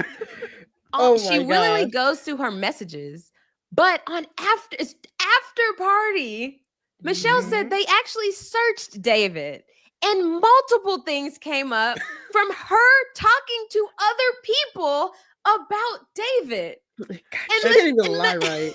Madison immediately swiped out of it and was like, and Michelle's like, all of wait, that means you were talking about him to people. She's like, well, I'm sure you talked to your friends bad about me. And Michelle's like, I don't have any reason to talk bad about you. What are you talking about? Like Yeah. that right there. Madison just cannot stop telling on herself. And so yeah, Madison pulls up I in her feel like messages. my cousin David. A random guy I know. Yeah, named that David. was another David is David. a very common name. She Very common. But she pulls up on the messages app. She scrolls. She says, "Look, there's no David messages in here. So ha ha ha. What are you talking about?" And Michelle says, She's like, you can scroll and scroll and scroll. There are no messages. Michelle says, "That's funny, because you just told me that you texted David about going to the gym a lot." She said, "But that was weeks ago. That was weeks ago. So it should still be in your phone." I would have been like, nope, I got that thing on where if you don't like respond in a minute, In 30 then, days. yeah. Uh-huh. Mhm. Michelle says, "But you can't." She says, "You texted, but you can't show me now." Michelle says, "So you understand why this looks weird to me, right?" Madison, That I voice that she do. put on. She oh says, my I gosh. do, but I just Madison is in full panic mode. Her eyes Yeah. have gone wide. She's looking around. She's like, She looks literally- behind her at one point. like, she was, no one's going to save you. No one's coming to save you, Madison. she's You like, are wait, did I on your hear own out someone here. call me? My God, did you hear that? I think those trash account. I gotta Wait, go. where? Oh my God. Oh my god. I think This my is- phone is ringing upstairs. Oh, wait, you have it.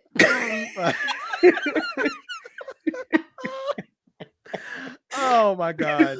Madison says she does not appreciate being looked at as the bad guy. The gallometer is broken, y'all. If the Girl. if the gallometer was working, it'd be a clear 5. Madison says, "Well, I mean, if you had these suspicions," she borrows another line from David. "Why didn't you come to me earlier? Why didn't you say anything about this earlier? Why are you doing this now?" Like, are you and David just syncing up your stories? Michelle says, "Well, things have really started adding up today, which is what, including your response upstairs." Yeah. Madison keeps proclaiming her innocence. And again, the gallometer is just going crazy because she is just so annoyed that Michelle does not believe her. She's so annoyed Michelle is not buying this lie. She's like, What else do you want me to say? there's no evidence. You can't prove anything. There's literally no evidence here because I deleted all of it. Never at any point did she say, I'm married. I like Allan. I don't like David. Why would I like David? I'm not even attracted This is to true. David. Never did she This is claim true. anything like that towards Allan or David. That's right. HFG. Montre? Well, We we need found out Montre. the producer's name on After Party. I can't remember. I Oh, didn't write it Jay. down. His name So was Jay. Jay is actually a friend of the podcast. Jay Yay! listens. I was not going to do that, Aysha, but you went Shout out there. to Jay and his wonderful sweater. I was like, Jay, I saw you on the episode.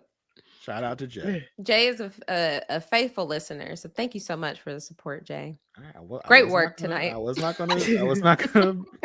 gonna pull this man's card, but you Great did it. job, Okay. Jay. Yes, slay, Jay, slay. Okay. Madison proclaiming her innocence all the time. Michelle has gotten all she needs. She says, "I have nothing else to say. I have everything that I need. You're good." Madison's like, what do you mean? Like, you keep saying you don't believe me. Like, I need you to say that you believe me. And Michelle's like, "No, I'm good, honey. No, actually, I have all the evidence I need. You all go on That skedaddle was the now. part where I was like, ugh. Like, I was like, ugh. You going and scoot now. Bye." And so we get Jay coming in, checking on Madison. He's like, Jay says, "So is Jay's like Jay is the ultimate." Jay's like, "So is there any truth to that? It's just me and you here. There's no mics here. You can tell me the truth." And Madison's Madison literally sighs. She's like, "Oh, I mean, I don't know. I don't know. How do you not know? What do you mean you don't know?" Like, it's a very like, yes or no question. She says, I don't know. I never want to hurt anyone. This is going to rip Alan's heart into a million pieces. She said that as if she had no control over that. At this moment, you just thought about Alan. Not when you were out 3 nights in a row until 3 a.m. Not when you were at Velvet Taco with David. Like, at this very moment. Oh, Alan. My bad. Right. And didn't we, like, on After Party, was this the point when they're like, Michelle, when they're like, Michelle, you really kept your cool through that whole thing. I'm like, yes, because she doesn't care. Yeah, exactly. Michelle sat through all of the after parties in the beginning of the season where she was getting called out just for this moment. Yep. Just to bask in her victory, to bask in her right. Like, oh, wait till episode 15. And Rudy, I gotta say, I'm a little disappointed in you, Rudy, because Rudy gave her everything she wanted. Rudy gave her all the accolades. Oh, yeah, all definitely. the girl, you were right, this and that. I wanted Rudy to remind her of, like, I wanted Rudy to pull a Thomas to be like, but did you really care though? Like, did you actually want it? I want like, to we all love being right. Yeah. And even so she's like, it's really great to be right about something. she tried to downplay it. She's like, it does feel pretty good, to be right. But I mean, that wasn't the main thing. As if she just caught, like, someone on the FBI's most wanted, like, and she's getting interviewed by a paper or something, like, yeah, my instincts and my intuition were just right on, and we really got him. We really I caught actually solved the case. I'm actually gonna go for a drink with my girls. And the astrologer lady who was on there, I was like, I don't even talk about the astrologer lady. That was big eye roll. Such a waste of time. Such a waste. And by the way, both segments. By the way, no after party for 3 weeks. Yeah, that's kind of wild.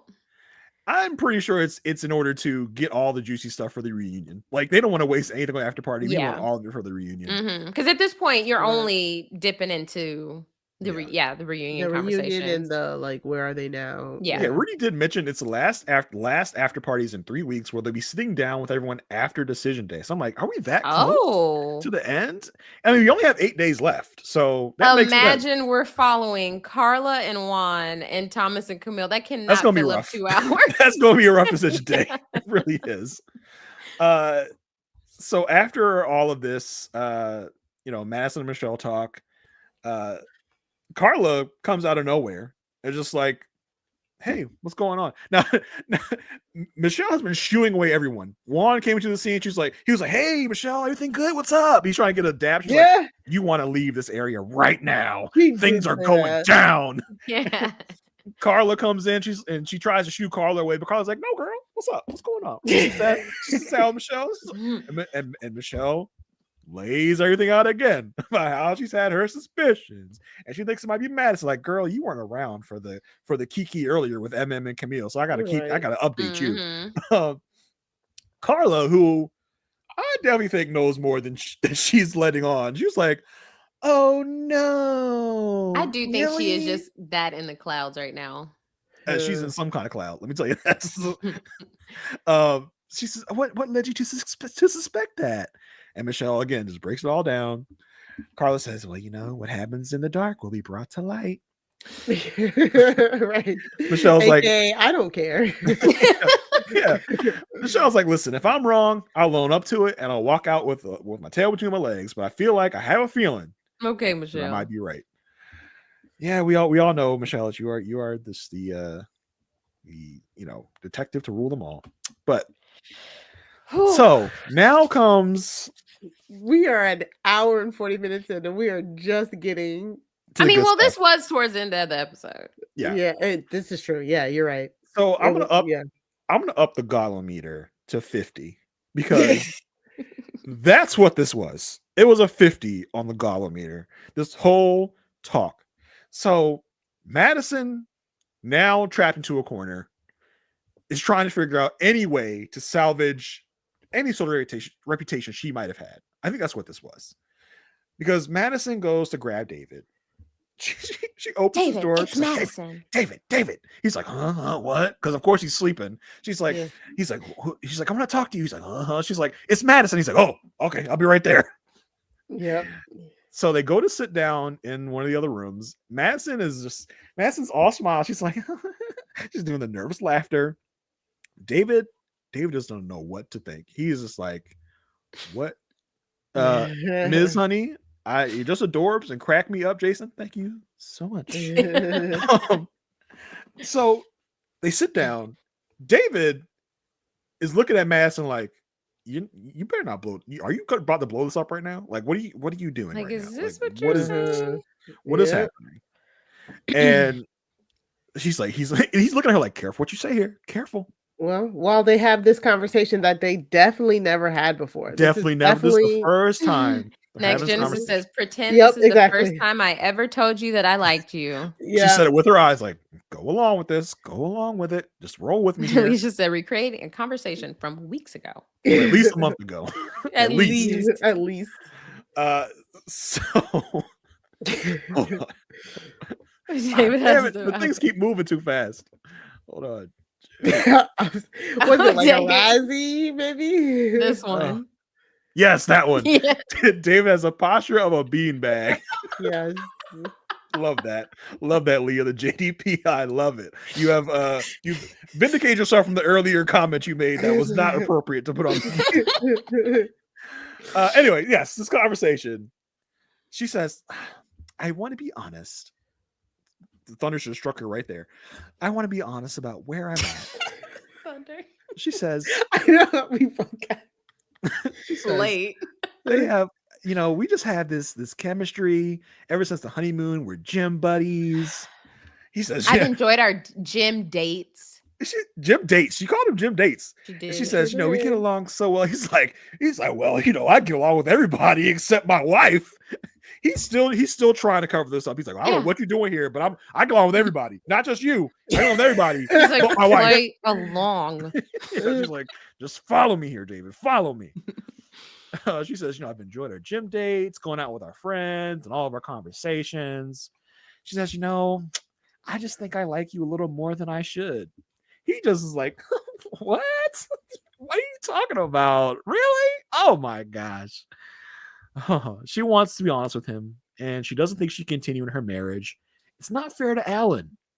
She knows it's messy, but this can be something with them. David, who half of the time is mumbling, the other time is just saying random words. She's like, whoa, like, hey, babe, good morning. Like, I woke up to this. What? Oh and my God. Did you peep that? Yep. Like he says, oh, this is like, hey, babe, good morning. Why would she be calling you babe if you didn't know she liked you? I missed the babe part. He said, what? He was like, if you didn't listen closely, it was indeterminable. If you watched it 3 times, I did not get around to watch it 3 times. You slowed it down. He said, oh, he's acting like this is what he woke up to, right? So he's like, oh, hey, baby, good morning. And it was like, why would that be her? Why would that be what she's saying if this is her first time telling you that she likes you? Yeah. Right. But the funny thing is, I wrote down here, I was like, oh, welcome to the show, real David and Madison. Like, this conversation. But it's not. It's still not real. No, I mean the conversation, the recreation of the the recreation of the conversation isn't real, but you can tell they're finally like, oh my God, we like each other. Like both of them, like their whole entire beings lit up. Yeah, especially David. David was like, "Woo!" David, he realized what was happening here. He was like, "Oh, like we're like coming out of the shadows. Like we're actually saying how we feel about each other." Yeah. So it's David's turn to be honest. He says, "Yeah, I felt a connection with you, and you were giving me attention." He asked her, "So have you talked to Allan yet?" Which she should have talked to Allan before this, right? Like we can all be in agreement. Yes, 1000%. Right. Yes. Like, come on now. She says no. He says, "Oh well, that's the first thing we got to do. We got to talk to Allan because David was like, I'm in this. Let's go." Yeah. Madison says she wanted to tell David first that she likes him. I was like, why would you choose to do in that order? I don't know. Well, because Madison has again no backbone. Her and David share that trait. Yeah, terrified of quote unquote breaking Allan's heart. When it's like, girl, the train has already left the station on that. There's no coming back from where you're at now. This whole facade of this fake conversation of revealing that you have feelings for David. What is that? No one's falling for that. There's no way in the middle of the night, they put the timestamp, 10:27 p.m. after this busy night that you're confessing your feelings for the first time to somebody else's husband and not being like, oh, how's he going to receive this? I don't know how he's going to reciprocate it. Like, that's your boyfriend. So I need to know how we got to this point. Like, is this Madison talking to like producers? Like, okay, like Definitely. I don't want to tell the whole truth, but like we gotta do something that's in like the middle. Like, can we just pretend like we're doing this for the first time? Like, will that satisfy you, producers? Because I really do feel like producers are like on her, like you gotta say something. Like we can't just leave this alone. We gotta address this. And I think this was like the compromise of like, all right, fine, I'll pretend like this is the first time we're having this conversation. Yeah. She says, I just want to be able to breathe, really just get this thing out there. This man, he literally takes the drink out of her hand and drinks the drink that she has. That's what a dating couple does. Exactly. This is not the first time y'all have done this. This is y'all are very comfortable with each other because you're able to drink after each other. That's when crazy. I tell you, after the Michelle and Madison debacle, I was like, oh wow, that was a lot. She goes and talks to the producers. When she goes and woke David up to talk to him, I said pause and let me go get myself together, because I was like, I just know this is gonna be some ish.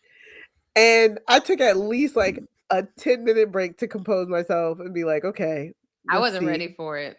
I did not. I did not see this level of cringe, this level of like, what are you doing? Like, why is this the path you chose to go down? I just don't understand. This is probably like, if you had laid out maybe like 10 paths, this is probably the worst one. Throughout this whole episode, Madison chose the exact wrong thing to do at every turn, every single turn. My jaw was on the floor. I was on the floor. She tells him, listen, we don't have to jump into anything, but I just wanted to be honest. She says, it's not fair to Allan. David's like, yeah, it's not fair to Allan or Michelle. The amount of laughter they are sharing in this moment is just like, wow, like y'all are just diabolical. Heartless. You are just the worst people diabolical that we've seen in a while. And that's how I know that this has been going on long enough for them to have such a lack of care for the other two. Like it's gone on long enough where they're like, look, we got each other. I don't care about this relationship, that this quote unquote marriage that I'm in. It's that far into it where there's no remorse. True. Yeah, I have to point. Oh my God, come on. All right. I have to point out, Beth Lasser says Madison also picking the absolute worst guy there and running from the best. Just bad decisions galore with this lady. But Akechi still exists, y'all. I don't care. Yes, that's true. We forgot about him because he's not here this episode. That's true. That's very true. But I just, my goodness. That's what Jared said. Akechi was the happiest man in Chicago last night. Yes, for like 2 seconds. Yeah, until the next time on, he's like, dang it. He'll be back next week, y'all. He'll be back. Don't worry. He'll be back on your TV screens next week. I'm sure y'all will be happy. And then David will be happy that Akechi's taking his heat. No, David's going to get plenty of heat next week. Sorry. Do you understand how different people would view Madison and David if they had actually realized this connection at the honeymoon? Yes. Just had respect for who they were matched with as just like a fellow human. I don't know. And just said, hey, I have to be honest, like this initial spark, especially if they were on the same page, that this is like, I see something here, I don't see something here.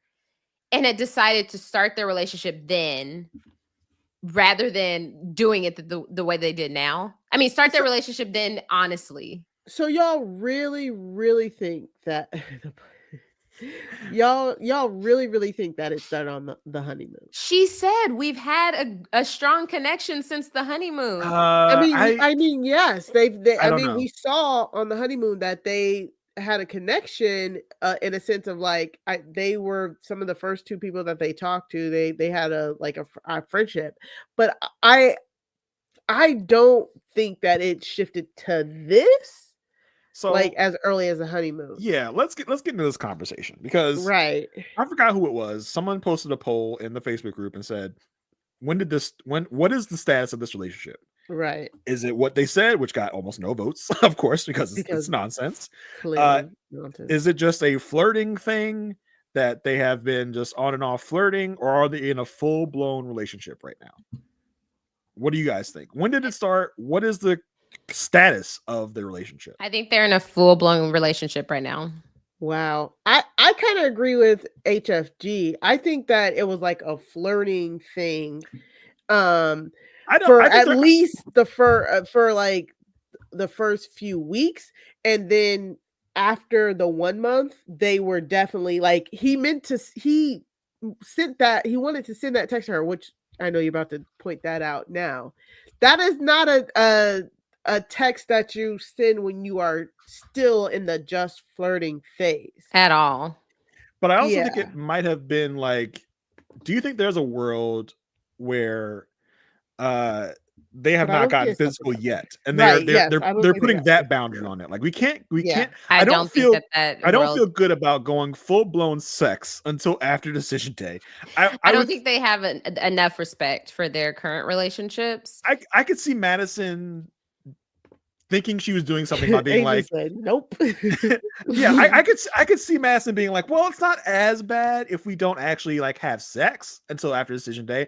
I think there's been making out. I think there's been maybe heavy petting. I don't know. But so Aysha, you're saying there's been like because at this point we know what David and Madison look like when they're lying, because we've seen it happen multiple times, right? And next week they asked, okay, has this the experts asked, has this been physical? And he's like, 4 minute pause. 4 minute pause. No. And David did the no when he asked when he was talking to Michelle about something on the couch and he was lying. He's like, no. Like his shrug and answer and avoid eye contact. He's lying. Will Madison giggle is the question. She will cough and giggle. She will cough and giggle. We'll find out next week. So Mara, you're on my train of like, there's been heavy flirting. There may have been some making out. Do you think there's been making out happening? Yes, I definitely think. I'm just saying I don't think anything started at the honeymoon. I think the switch flipped. I would say right after. What was that date? That I don't know what time that was, but that date that David took Michelle to meet his friends in the bowling alley, and she was telling his friends how ancient he is, and then he had that confessional where he's like I'm really trying, and she's really like, keeps putting me down. That was where I was like, oh, I was like, this is the point where I think he checked out. And I can't remember if that was right before the 1 month or right after it. But it was definitely before the car and the text message. Yeah. Okay. Nima, well, I don't know if I'm saying your name correctly, but very prominent member of our Facebook group says Pastor Cal will get to the bottom of it. Oh God. I don't trust none of them to get to the bottom of it. I trust David and Madison to lie just to get their way out of it. And Dr. P is not going to stand for it. I really hope that we actually get the true truth. I don't want to leave the season because Kevin is our last line of defense. Like, I don't want to leave the reunion tall, whatever it's called, without concrete answers of when this happened. I need a timeline. Give these people a truth serum. Honest timeline, yeah. Yeah, give these people a truth serum so we can know what is actually happening. Okay. Yeah, so we got off track. We're in the middle of the David Madison conversation. He says he also, it's crazy because I feel a connection too. And, our gym dates made my day. He says, it all started in the gym. And she says, where all good love stories start. do y'all think you're in a freaking Lifetime movie? They do. Yes, we are in Lifetime. What are you doing? What is this? Ugh. I just wrote my notes. This is disgusting. Like literally, I just had in all caps. This is disgusting. She says, I just really want to keep getting to know each other. We could just continue our friendship. He says, no. I like you. Like I see you. Like you could be my ride or die. He told Michelle earlier he was looking for his ride or die. He been calling Madison his ride or die. Mm-hmm. He says, He says, you don't know this. Like you don't know this, but that text, it was for you. What? Oh my god! She says, oh, that's your tell. She said, what? The real laugh. Why? She says, I never received it. This man giggles. He giggles. Yeah. He says, yeah, because I sent it to my wife. Can you believe that? Can you believe it? Oh my god. She says, it's going to be really hurtful, but I think this is the best thing for us. She says, she says, we did not come here for friends. We came here for a reason. I think you lost sight of the actual reason. Actually are the best people here because we actually came for like true love, which we found in the gym. Oh Lord. He says, well, if this is the reason, it's unconventional, but here we are. They hug. Callie said a lot of affairs started at the gym, Madison, not love story. Bingo. There you go. There you go. They share a hug for a while. This is the longest hug Madison has given that we've seen on camera all season. Yes. Same for David. He says, it's going to get worse before it gets better. I got it tatted on me. She's like, I know. Brother. Yeah. So time for the main event. It's going down. Here it is. Juan and Allan are just chilling in the kitchen. Allan's just having a good old time. Probably still thinking about what Michelle was talking about. Then here comes David. Hey man, can I put you for a chat real quick? Can I put you for a talk? Allan immediately. It's like he said, "Boop boop." I'm about to grab my drink. Over. Got my mixer. He's prepared. Allan's just like, Allan's like, as if he knew he was going to the electric chair. He's like, that's it. Grab my cup, throw my drink in it. Like he literally was like throwing his drink in a cup. Like, all right, here comes. I know he feels nauseous. Yeah, I think the anger is starting to rise already. Like this is the start of it because he knows what's coming. He knows what's happening. They head outside to sit by the fire and chat. Allan knows. I couldn't believe this was happening. Madison literally sent her boyfriend to talk to her husband. Those words that you just said are true, and just I can't. I just don't understand. Yikes. You have that little respect for Allan? No, she's that big of a coward. She hid in the bathroom. Scared. So David says, all right, man. So like we got a situation. And Allan's just like, just effing say it, man. Just effing say it. Because Allan knows what's happening. Allan knows what's going on. He says, yeah, it's me and Madison, we have a connection that me and Michelle and you and Madison don't have. He says, he says, look, nothing physical has happened. No lightning strike. He says it's just a vibe. It's just a vibe. Allan, if you've never seen anyone seethe before, this is what Allan is seething mad right now. He is trying to hold himself back from pummeling David in this moment. And I felt like he should have punched him right. Nah, David deserved an ass beating right here for all this. Allan should have hauled off and hit him. Yeah. Allan says Sorry. Allan trying to just hold himself together. You can see him holding himself together, trying not to just burst in tears. He just so wanted to start. David says, we talked in the gym a lot, but mainly about you and Michelle and us. Like, that's mainly what our talks were. Allan's just like, he leaves to stop. He just has to take a minute to compose himself. I couldn't stop rolling my eyes. David says, man, David says, we vibe hard. Allan interrupts him and says, I don't give a F. I'm like, oh. Yeah, because why are you telling me how great my wife is? Literally. Here comes Big Daddy Allan. This is Big Al. Allan's hot. Big Al. He says, I don't give a F. He's just trying to calm himself. He says, first of all, he says, I saw you as a friend. Let's put the Gallo meter to 100 because this is crazy. David says, I still see you as a friend. Al says, no, F you, bro. F you. Right.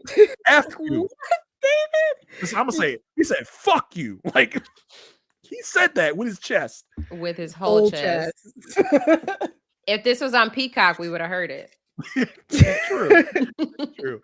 That was Allan's number one. He says number two. He said, I always put my trust in Madison. Unwarranted trust. I knew I wasn't her man from the start. David's like, all right. Like, the look on David's face is like, all right, so you knew. So what's the problem? So we're on the same page, so you can cheer us on. Yeah, so all's good, right? The lack of empathy. And Allan says, I told her the second she did not want to be here to tell me. Mm-hmm. She didn't do that. She BS'd me and played me. Yep. And David, who is now on his knight in shining armor boyfriend mode. He's in boyfriend mode. He's like, no, man, that's not how it was. No. Allan interrupts him again. He says, no, F her and F you every effing day.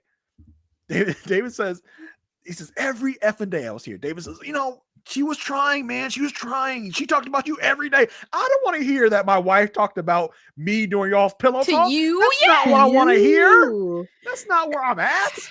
And he almost pulled the whole, you can say F me, but don't say F her. Yeah. He was say that. inches from saying that. Say that. Yes. I'm like, what is happening? And he says, she talked about you every day. Al says, you know what? The effing ended then. He says, she knew every day. It's something I saw. I asked her. I struggled with it. I tried. David says, ditto, man. We were in the same position. Yeah, David, I didn't go F someone else's wife. I'm sorry. You're not about to relate to me in this moment when you're telling me that you and my wife have a connection. What alternate universe are we in that you think I'm just going to be like, all right, man, you can have it?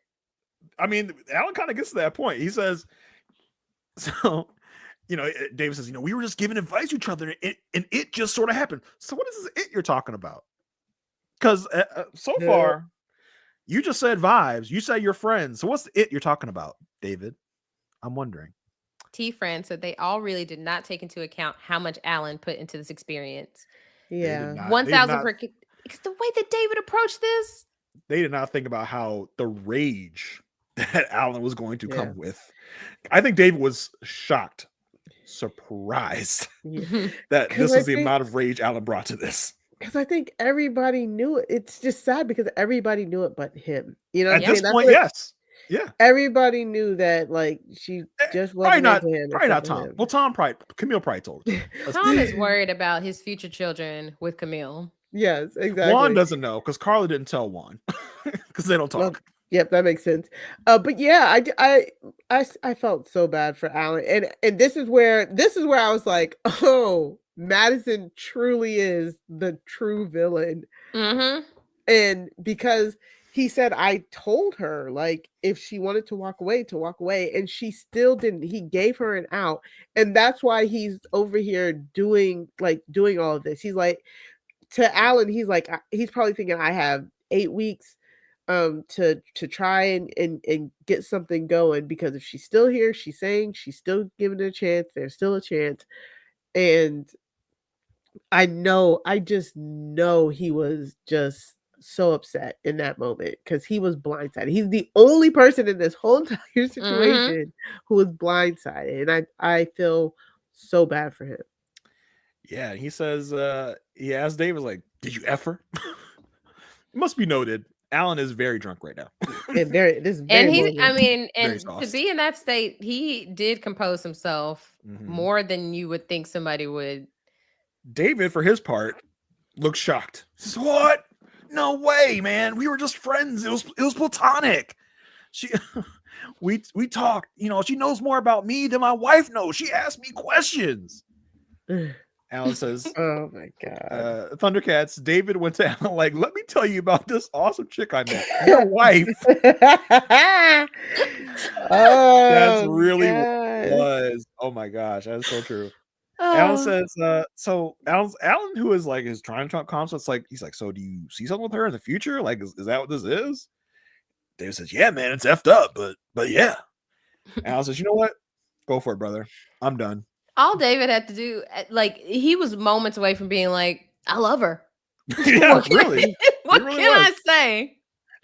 Allan storms off. David looks like he's going to try and go after Allan. I feel like there was some security on the outskirts of the camera that was like, nah, bro.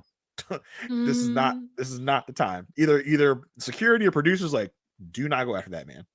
You did not. Did you see the rage and fire in his eyes? Do not follow him. Like, this And is you are not good not at the time. this. This is not the time. Allan comes in the house, slamming doors, throwing drinks, punching cabinetry. The moment we've all been waiting for since we saw the preview of the season. Yeah.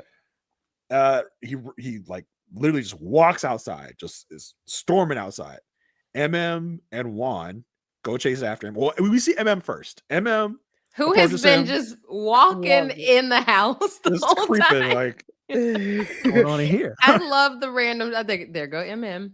The random shots of her. MM chases Allan outside. She stops him. She's like, she hugs. This is the moment we've She all did been such a waiting good for. job. Yep. MM and Allan hug. The hug heard around the internet, around the TV. She hugs him, tries to calm him down. Yep. Allan's like, I want to hurt someone. I don't blame you, Allan. Like, And I don't blame Evan you. was right there. She's like, nope, no, you don't. And know. then- She's doing so good. And then here comes Juan. Then I was like, here comes Juan, go away, Juan. You are not helpful. away. You are not helpful. Life keeps going. No, you Juan, know that stop. thing about life? I It wanted keeps to moving. punch him. Yes. Juan always wanted to have a say. Juan, when you none never is have needed. anything good to say. Never. You should never speak. Never talk. Ever. Juan is giving him his best like motivational speaking thing, like, you know, the good thing about life is it always goes on and this stuff happens. There are obstacles and there are challenges. Bro, this is not the time. This is not the time. Read the Not the room. Read the outside. Like, do you not understand what is happening? Allan says, you know, I just wasted so much time. I put so much into this. You know, I told her on the honeymoon. She's like, I felt it. I said, what's up? What's the problem? Why is it like this? And she told me she just wasn't attracted to me. And she gave me all these superficial things. He said, you don't like my shirt? I don't care. I'll get a new shirt. It's like, oh, Allan. He says, you know, if this happened a day ago, fine. He says, but this is not a new We thing. know, just like we know. Finally. Yeah. This has been It's happening. finally This is clicked. not new. He says, now Allan starts to get a little, you know, little off track here. It's like, you know, I was literally putting myself on her level. I was talking and speaking like an idiot. I was like, oh, okay. So you say you had to dumb yourself down around her? That's what you're saying? He says, I told her a week ago that I care about her. I have a spot in my heart for her. Didn't have to go this long. He says, I just spent $3,000 on clothes for this B. Just like, ooh. Now listen. The man was drunk. The heat of the moment. He got a really bad news. I think we can give him a one-time pass on this. Like, but MM and Juan are just like, whoa. Well, let's keep respect. He's like, I'm not disrespecting her. Well, Allan. It's like, let's keep your integrity here, Allan. Let's not say things we're gonna regret later.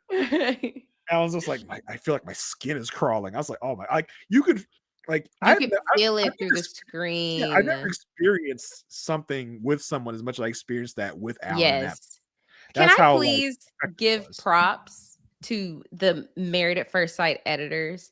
The way that this episode was edited was so good. It was so different than any other chopped up episode we've seen. It was so raw.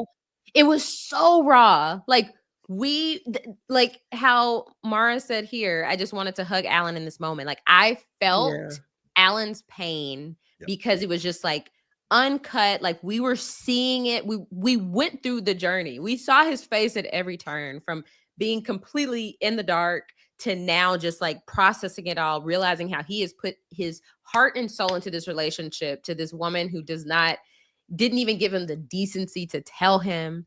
And it was just like, oh my gosh, that's why I credit this as the best episode of this whole series, because it's just like, oh my gosh. Thundercats, who has been killing it in this YouTube live. Ooh. If this Timu Dr. Phil doesn't get his butt back in the house talking about He ruined Juan, the moment. He really did. ruined the moment. Like, Like, we let are MM have it. we are trying to get our M. Allen on, okay, Juan? Leave the Yeah. premises, please. Yeah. Go away. Yeah, we want to, at the reunion, for Allan to be like, you know who was there for me? MM. I want a Allen proposal to MM on that tell-all stage in front of Madison. That's what I want. Yes. So Juan and MM. So all right. Let's keep respect here. Let's keep respect. And I was like, I'm respecting her. I give her respect. I know what you're talking about. Juan says, man, don't let that hair get to you. Life goes on. You just gotta hang in there. Shut up, Juan. Shut up.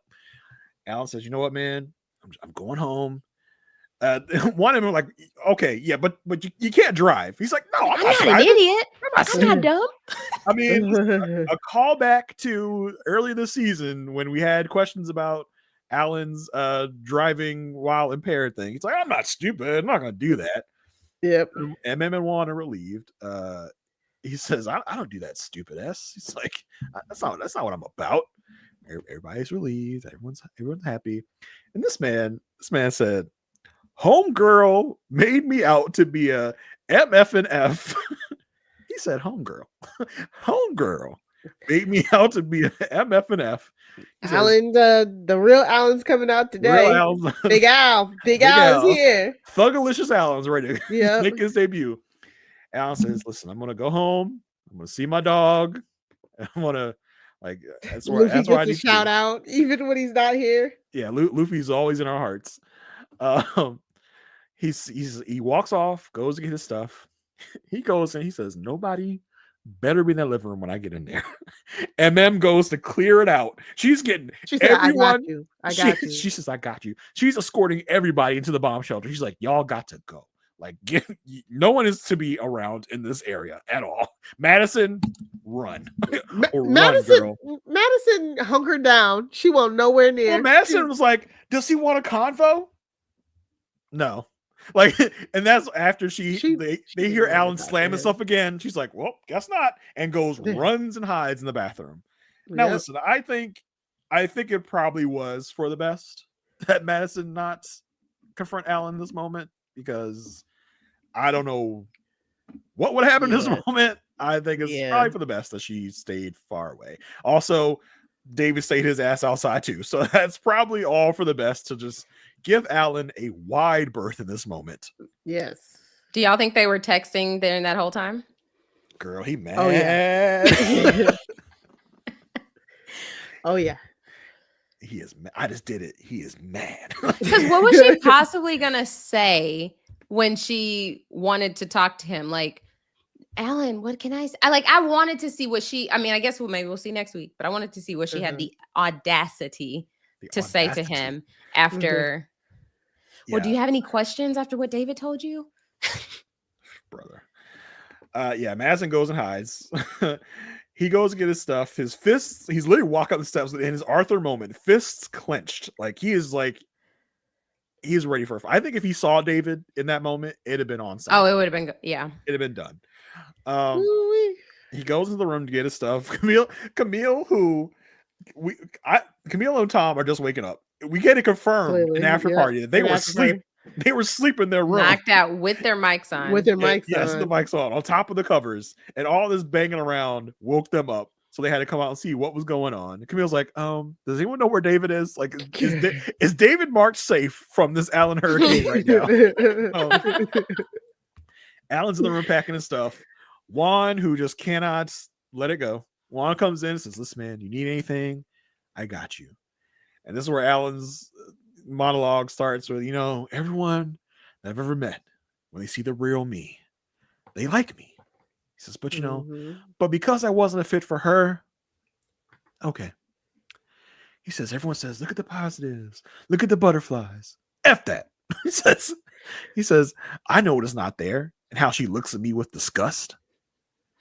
Michelle, girl, this is not the time for your victory lap.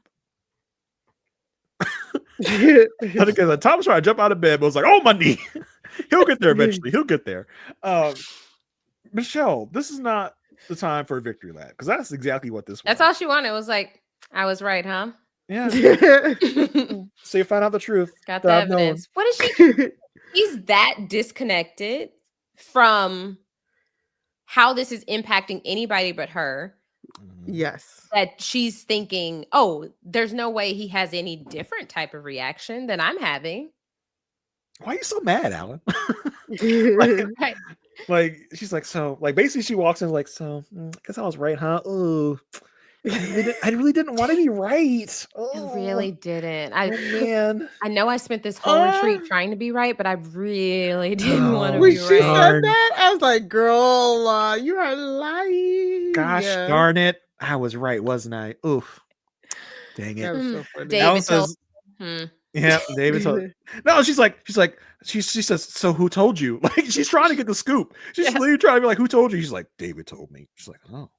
And like, literally, Alan's like, listen, I don't want to say anything bad in front of you right now, so I'm just not going to say anything. But Michelle just could not leave it alone. And, Alan says, I knew the second he said he wanted to have a chat, that's what it's going to be about. I knew it. He says, Alan says, I gave her so many outs. I said, if you don't want to be with me, it's okay. He says, but this isn't even new. Like, Alan says, Michelle's like, I didn't want to be right. And Alan says, yeah, I guess that was your women's intuition. My mom tried to tell me about women's intuition, but no, I don't know. Alan's so drunk. Alan's like, you know what? I'm done. I'm just done. I'm tired of putting effort into people. And Tom finally put on some Bengay on his knee and comes into the room. Angela Clark Little says, surprised she didn't have a little voice recorder with her while conducting these interviews. That would have been the cherry on top. She'd be like, but you said click. Oh my God. Yeah, so Tom is finally awake and has come in to ask if Alan's okay. They do a bro hug. He says, no, I'm not okay, but I'm done. My heart's broken. Michelle says, Alan, whenever you're ready, I'm happy to talk. What else do I have to talk to you about? Just like, I got all the information you had. Girl, we're good. We are on such different pages. He knows more than her at this point. Yeah. Exactly. A side note, Keisha says, I'll be dangerous once I learn to tag in a chat and send the message before the subject is passed. I feel you so hard, Keisha. I feel that. That is my thing. Like, I cannot figure it out. You saw me trying to click the comments in here, scrolling. I can't figure that out. I'm with you, Keisha. I'm with you. Dang technology. Oh my God. So Alan leaves and Madison just peeking around the corner like, is he gone? She's been hiding in the bathroom this whole time, cleaning the imaginary counter, and it's just like, girl, you to do something so bold.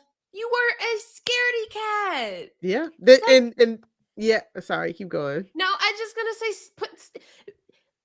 Stand on business. Stand 10 toes down on your decision. You decided to do something as bold as this, a first in 18 seasons. Like, we've had some crossovers after the season, but we haven't had something as bold as this. That like, oh, I'm gonna fake profess my love for you at the retreat. I mean, but all of this reeks of being non-confrontational. Like Madison, and I think we can see that Madison is a non-confrontational style person, and that type of person is the one who thinks like them being non-confrontational is not hurting people, but it's actually hurting people. You know what I'm saying? Like, damage. Yeah, she did it. She wanted to. It was easier for her to pretend to go along and get along with Allan, so she felt like she wouldn't hurt his feelings, but she inadvertently ends up hurting his feelings because she's not truthful with him. And I'm like, and then clearly she's just not good in confrontation. Michelle ate her up. Yeah. Ate So her lunch. Madison ate herself up. Madison walked right into She all did. the traps. all of them. Yeah. Elise asks, what's the gallometer on Madison at this moment? The gallometer is dead. The gallometer is just in shambles on the ground because there's been so much overworked. Ball. Yeah. Yeah, it's been overworked. It broke. Like she's at infinity at this point. So yes. So Allan gets in the Uber, leaves. Thankfully, he's Uber production, whatever it is. Production may have driven him. I don't know. He might have been. Yeah, I was guessing Uber. Yeah, David comes skulking back in from the backyard. What do y'all think? Has David gotten less and less attractive as time has gone on? Is it? And Allan has gotten more attractive. Yeah. Like, I don't know if I said this earlier in the season, but this man, he looks like the genie from Aladdin. Yeah. And it feels like Dave is now the genie that was made human and has just made really bad decisions. Every Left time and right. I see I see David, he just looks bummier and bummier every minute I see him. And I have to ask, like, Madison, this is what you want? Like, this guy? This is what you want? She I said, don't "That's my understand. man, and I'm gonna stick beside him." Yep, exactly. I don't get it. I really don't understand. But yeah, David comes. Yeah, that's when she was professing her like for him. I said, as Him? he slouched over. Him? This man? Him? This is what you want? I get along with everybody. Just like, oh my I get along with God. everybody but my wife. Oh my God. So he comes skulking back in the house. Michelle is literally waiting for this man up at the top of this. She admitted as much in the after party. She says, I was waiting for him. He tried to walk past me without talking to me, but I caught his ass. So Michelle catches him and says, "You have anything to say to me?" She is just on the way. Now that everything has come out, she's now on the victim tour. She's now on the "you owe me an apology" tour. She says, "You have anything to say to me?" He says, "I apologize for lying to you." She says, "Which lie?" He Blah, says, blah, blah, blah, blah. "Everything, the text, the food, Tiff." And she says, "And what else?" She says, "My connection with Madison." Michelle, listen, I gotta give it to Michelle. I have to give it to her. She says, "So you just will try to make me look crazy. That's what this was?" Which is facts. Yes. Which is true. It's true. Kate, David's 3 wishes: side ponytail, basement view apartment, and to be known as a great guy. Yep. Love it. Yep. Love it. Michelle says, "So you want me to look crazy?" He says, "I didn't make you look crazy." He says, you keep saying you're a great guy. It's like, do you still think that? He says, yeah, I think I'm a great guy. He's like, I didn't try to maliciously hate you. What does that even mean? First of all, Malicious. Michelle's like, ridiculous. well, she gives a to him at that. He says, I wanted the marriage to work, but I wasn't getting the things I needed. Michelle Which is his go-to. He's like, if I can always credit that I wasn't getting what I needed at home, then it will make sense why I went elsewhere. Yeah. Because that's what you do in a marriage. But okay, and here's what's blowing my mind about the Madison David thing. Both of y'all, Madison and David, do you really think hooking up with a known liar is going to work well for you? Y'all are both lying for each other. Yeah.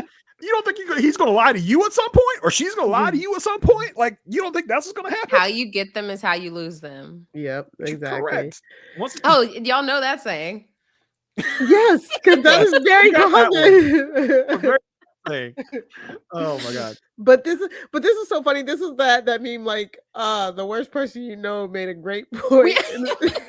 I was like, Michelle, move out the way. I'm trying to enjoy this implosion, and you are making me angry again. So I was right, huh? You have anything you want to say to me? Like, oh my god.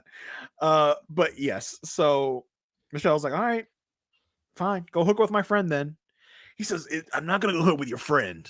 Not here. This is not our friend. Not here. I'm gonna do that later. I'm gonna do that at another location in my parents' basement.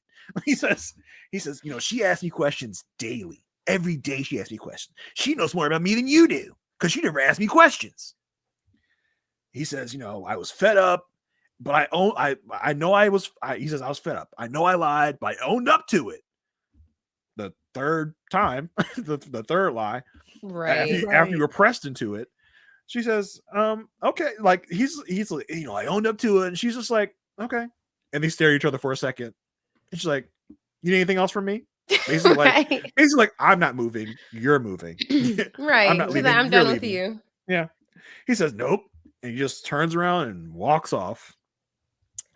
Leah said, real quick, Leah said, Allan having a Jaguar and buying $3,000 clothes.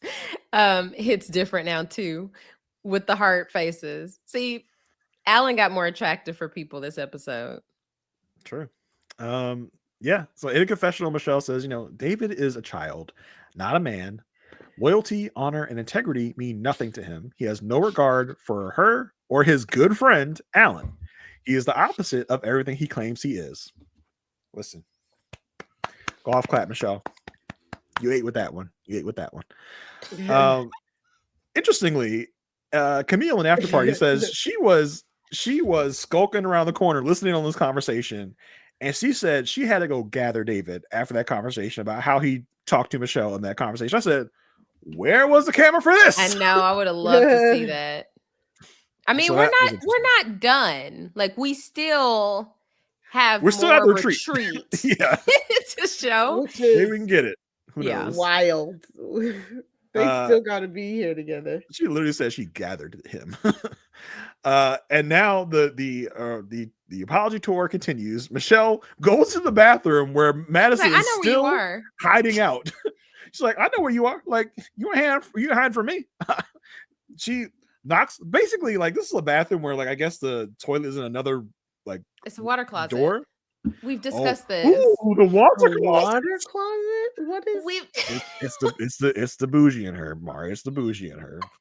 It's about a water closet. We talked about this. I remember.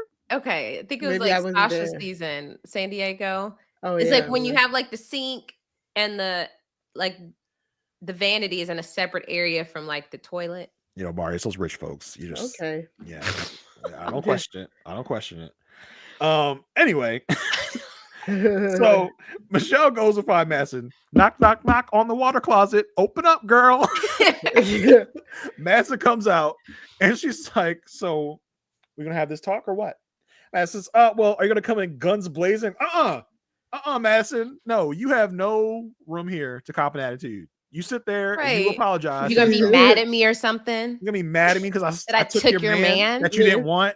He was never your man. I want her to. I Michelle maybe says, now that it's all out, maybe Madison doesn't have to like hold back. I saw a preview with Madison literally yelling at someone. Why did you do this? Michelle was like, it wasn't on me. I'm not the one who did it. Right. Madison, the gall, the audacity to be yelling at someone that I'm saying I think it was Michelle who was yelling. No, they were both yelling. Oh, Madison's like, why would you? Madison's like, why would you do this? And then Michelle's like, I didn't do anything. You did, or something like that. I don't know. You saw that? It was on like a season preview. Yeah. Well, no, it was. I think it was on After Party, a commercial After Party for like. It was advertised for next week, but I don't know if it's next week or not. I think it's probably like the rest of the season. By the way, Naima said, leave Aysha alone. # bougie besties. And Leah said, if you look at blueprints or floor plans, it says WC. Water closet. Whatever. So I gotta prove my point real quick. We all love being right, according to Michelle. The bougie gang coming to Aysha's defense. We love it. So Michelle just like, let's go. Like basically like bring it. And that was like literally the cliffhanger of the episode, which we'll continue next episode, I guess. Yes. Oh my gosh. Leah, let's talk about that next time on. Yes. So we saw Michelle. We thought this week was something. My right. God. Michelle goes, she of course talking to Camille and MM. She's like, they're texting, "You're so damn fine. You want to eat her up?" Well, did you? My God. She's still on the case. She's just prancing around the house like, oh God. What else can I find out? This is her next case. She has to find out if he actually ate her up. That's the next case she has to figure out. Oh God. Yeah, and then this expert meeting with David and Madison. Oh boy. I can't wait. Cannot wait. This is so good. And then MM and Ikechi. Oof. Oh my God. You should be ashamed of yourself, really. Give him all that spice, MM. Give him all the spice. Pia, shut up. She about to give the spice. I don't care what you say. And then he gets up and walks away like he normally do. Of course. As he does. That's his trademark.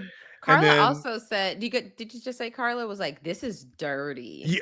Carla is reading Madison for filth, and I love it. Carla's like, look, I'm not in either one of y'all's marriages, so I'm going to call out all the wrongs.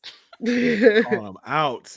And then I think the experts are meeting with Allan by himself because he's like, he's disgusting or whatever he said. I think he said he was disgusting. I think talking about David. Oh, I didn't see that. Yeah. I saw because they cut out burning the stuff. Yes, I saw him burning the stuff, but they cut out on the after party preview. They cut out the experts sitting down with David and Madison. I already said that. Oh, wait. Yeah. You said that why did experts with David and Madison? I didn't really go into it, but they're grilling them about No, I'm saying the after party preview, they cut it out. Interesting. And I know. Why would they do that? I was like, maybe they just didn't want to like reveal that, or it better be on that freaking. I know. Do not rip that away from me, because if all that is the next episode, next week might be better than this week. Do you think there's any like world where that is happening? Nothing's like the big reveal.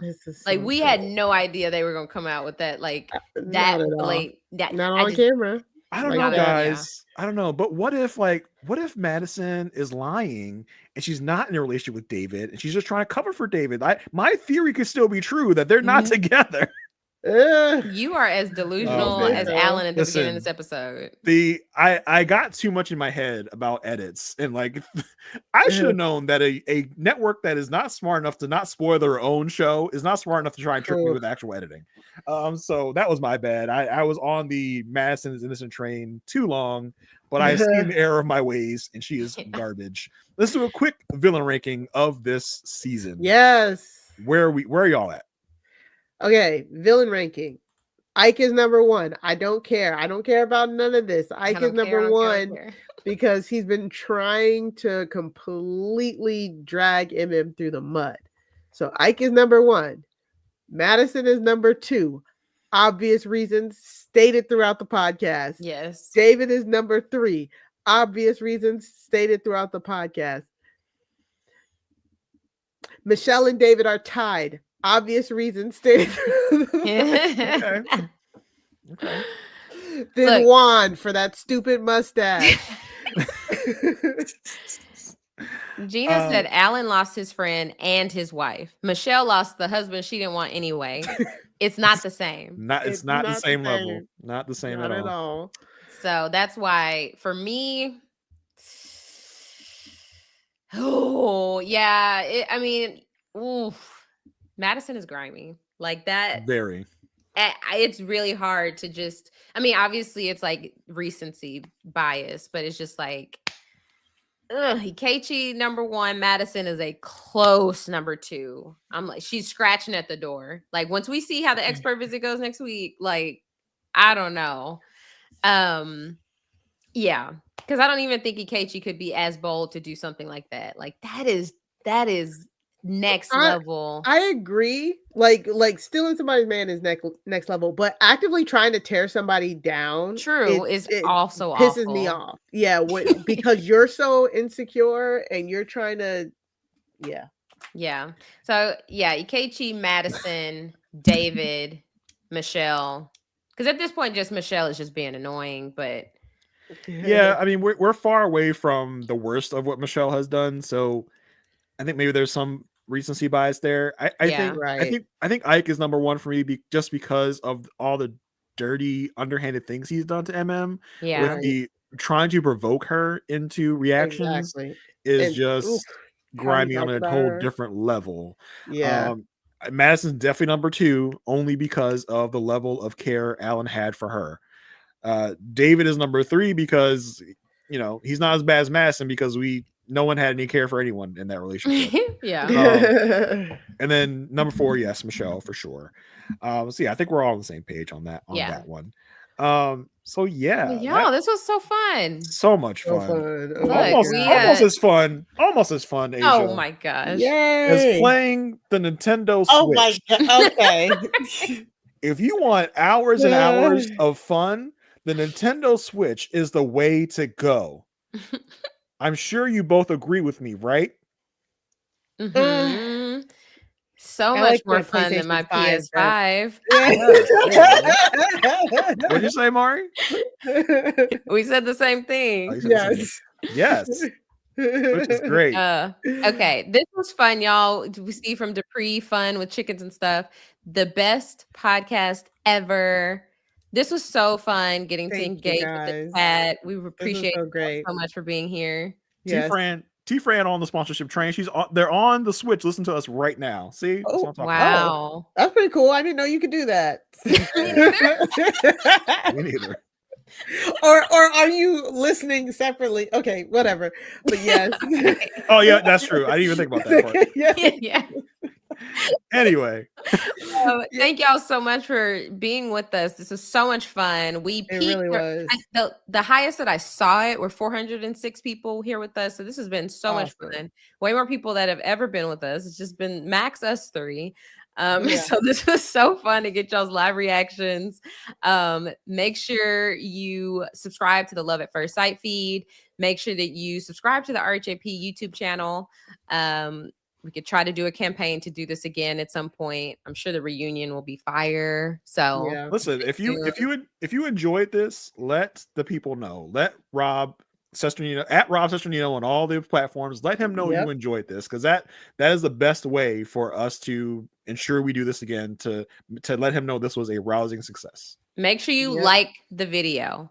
If Like everybody the here right now likes the video, that'll be awesome. Make sure you go join the Facebook group, because we had a lot of chatter this week. I'm sure we'll have a lot of chatter next week. So look up A Perfect Match Podcast. The password is Team Allan, and we'll let you in on the fun. So thank y'all so much for sticking with us. Mari, where can people keep up with you? The flu could not keep me away from this live. I saw someone said, Mario, you okay? It's fine. I'm fine. Thank you, everybody, for sticking with me. But this has been amazing. You can find me on Blue Sky at Mari Talks Too Much. That's 2 like the number 2. That's the only place I'm at. I'm not at the other place.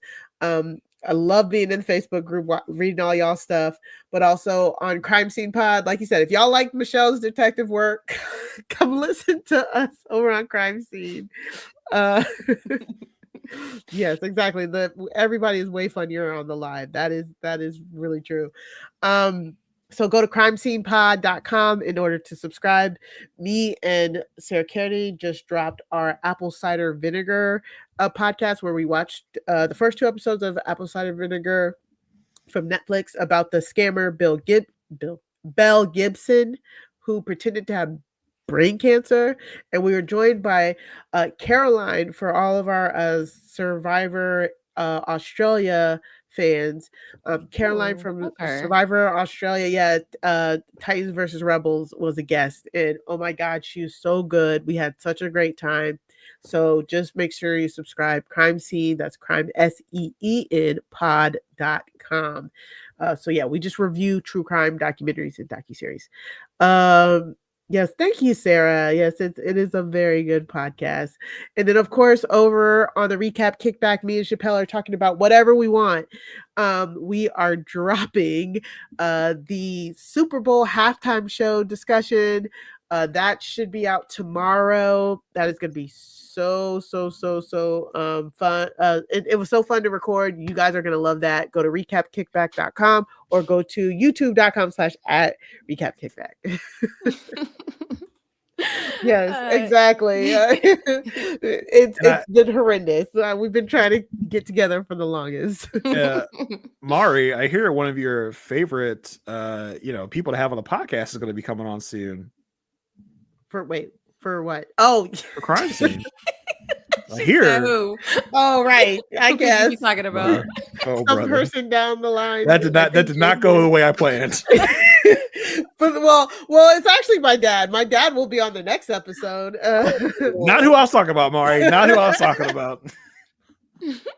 Oh, brother. Yes, my dad will be on the next episode reviewing Surviving Black Hawk Down with us.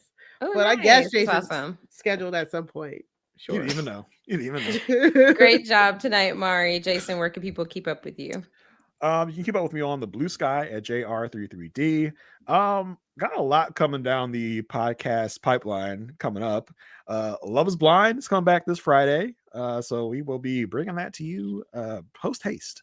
Also, a little fun thing I'm doing. I used to cover the show Cobra Kai on the Post Show Recaps Network. We are coming back on everything on, We Know Scripted on that podcast to talk the last drop of Cobra Kai, the very last drop of episodes you ever get for Cobra Kai. Me, Marissa Garza, and Grace Leader will be on everything. Oh my God, on We Know Scripted to talk about the final drop of Cobra Kai. I'm also on my very own podcast, The Good Pod, talking about the Good Wife and Good Wife related properties with Marissa Garza. So if that is your thing, come check that out.